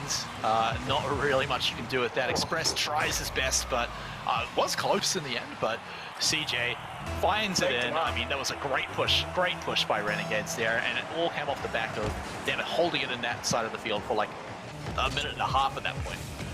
Yeah, again, it's just these corner battles that are going Renegades' way every time. Ground Zero never winning a 50-50 in their own half. And they're starting to just not win 50-50s at all, as Renegades, again, get it up to their net. Finally, they start getting these good clears, but it seems like the only time Ground Zero get the ball is when they save it. Oh, Siki going under the defender, the attacker there, and shows how it's supposed to be done if you want to get it out of your own half and out of the corner. Kami will do the same and beat that man. DJ couldn't find the redirect, and surely Express will clean this up. Yeah, CJ pushed around a little bit. I'm pretty sure everyone got demoed in that little kerfuffle, but Kami over the heads of everyone, but Jules was just far back enough to still be there in time to catch it. CJ pushing Decker around, but Decker sees what he needs to do, fights for the ball, and grabs it out of his hands. A bit of an interesting dribble up the field there, almost didn't take the ball with him, but comes back and collects it after the attempted clearance from Renegades. Siki's up for this one, tries to find the waterfall down to his teammate, does find CJ, whose shot hits the crossbar. Wow, gets very lucky there, Express on the save. And now we see Ground Zero go the other way to redirect. Kami's in there. So insane amount of patience coming out from Express there, but it doesn't matter how defensive your team is. When you're 1 goal down, you're still on the defense as well. You can keep the ball out all you like, but you are 1 goal down, and Ground Zero have 15 seconds to find one more. They need to get it clear, they need to get it now, and they need to hold on to the ball. They get the clear, but they don't hold on to it. Renegades just send it right back. Oh, that's it, that's game. Renegades are going to take it 3-1, and 3-1 in the series as well. What a way to end it as well. Just after all of that, CJ just jumps in, intercepts a pass as well, and just finds the winning goal. I mean, 7 seconds to go, not going to happen, Ground Zero. You're going to have to get a goal, looking at my watch, about now, and then get a kickoff goal as well. So, not going to happen. Renegades with a 3-1 against Ground Zero stay alive. They keep their playoff hopes, their dreams alive. Ground Zero, however, don't get to fight for that first seed next week, unfortunately. They'll still stay in the playoffs, but that hope is gone. Yeah, well, actually, with the loss there, if they do beat Mindfreak, they would take first seat. So there still is that battle for first seat next week, because they would give Mindfreak their second loss, obviously, and they would both go to 5-2 if that were to happen. But yeah, Renegades keeping their playoff hopes alive. Still have to bank on results next week, though. But good win over Ground Zero, 3-1. Yeah, so there is a whole lot of maths we need to do to find out, but before we get into any of that, let's start talking MVP right now, because, I mean, who really stood up for you in these games, right? I mean, Renegades had some pretty good performances overall, but who stood out? For me, it's got to be CJ. I think he was the one putting all the pressure in when it was in the half, winning so many crucial 50-50s in the Ground Zero side of the map. So for me, he's the MVP of this match, and to be honest, I'd probably give it to the week for already. Yeah, I mean, CJ put on a spectacular performance here. I mean, it's not hard to make it look like, I mean, it's not easy to make it look like a dominating performance against Ground Zero, but just how much Renegades had the ball came down to CJ a lot. Like you said, those 50-50s, he was always going for them, always winning them. And then, of course, I mean, plays like the game-winning goal, the series-winning goal that he got just at the end as well. Doing that throughout the series helped Renegades secure the victory. But there it is, MVP for that series, CJ. So, wow, Watson, that's it for the day. That's all of our matches. Renegades finally get an expected result, or I mean, kind of expected. They at least get a win. They get a win, is what we're talking about here. But that is all of our matches for today, guys. But we will be recapping all of that, looking at MVP of the week, and even next week's matches after the break.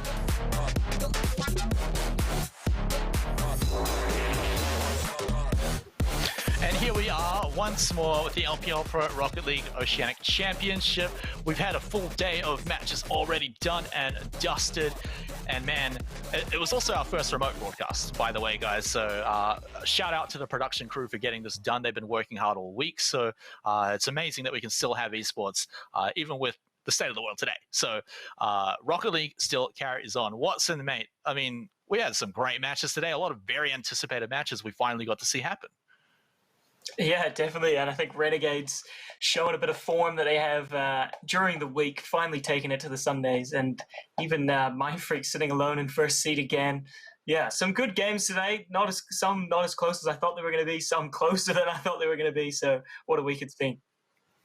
Yeah, well, I mean, let's recap it all. Let's take a look at the exact results we saw today. We started things off earlier in the day with Mindfreak getting an expected 3-1 against Cringe Society, keeping their spot at the top of the leaderboard, although it did get tight at points.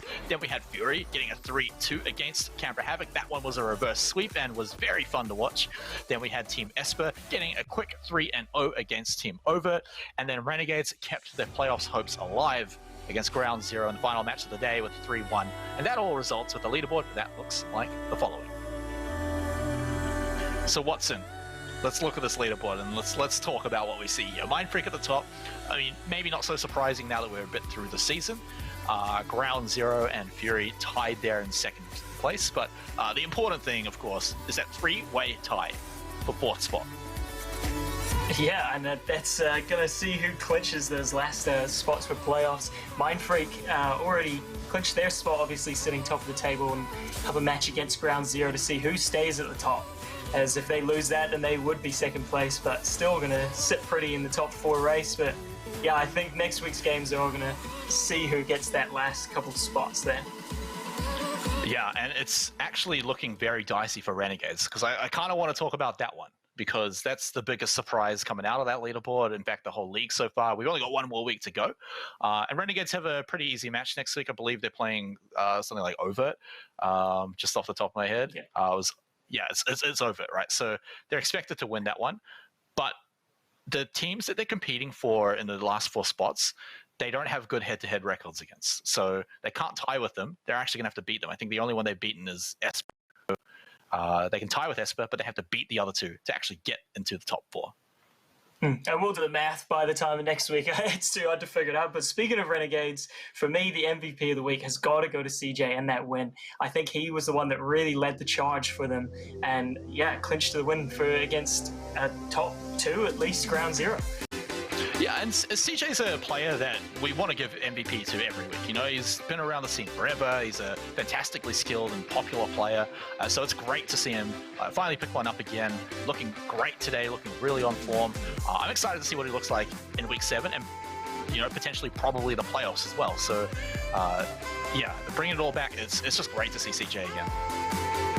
Yeah, definitely, and well, I can't wait to see how the matches play out next week. But speaking of that, let's see who's playing who and what can actually happen to the leaderboard. So first we got that top of the table clash with Mindfreak against Ground Zero. The winner of that will sit first place going into playoffs. Yeah, so that one's going to be a very important match to watch. It's also going to be very close, so definitely tune in for that one. Then we'll have Overt versus Renegades. That's another one that, of course, Renegades have to win, but they're expected to win. Then after that, we'll have Havoc versus Cringe Society. Again, this is just another must-win for Cringe Society. They're praying for this win, but Renegades are praying for their loss. And then we've got Team Esper versus Fury to round things out. Again, it's similar to the other games. It's Fury and Esper both actually have to win that one. So that one can say a lot. It can say a lot about whether Renegades make it into the playoffs. I mean, a whole lot's up in the air. But of course, like you said, a lot of that's down to maths. So we'll get into that once we return next week. Because, ladies and gentlemen, that's it for week number 6 of the LPL Pro Rocket League Oceanic Championship. So make sure you join us for week number 7, because all of the matches next week matter a lot. So, ladies and gentlemen, thank you for all the Rocket League today, and we'll see you remotely next week.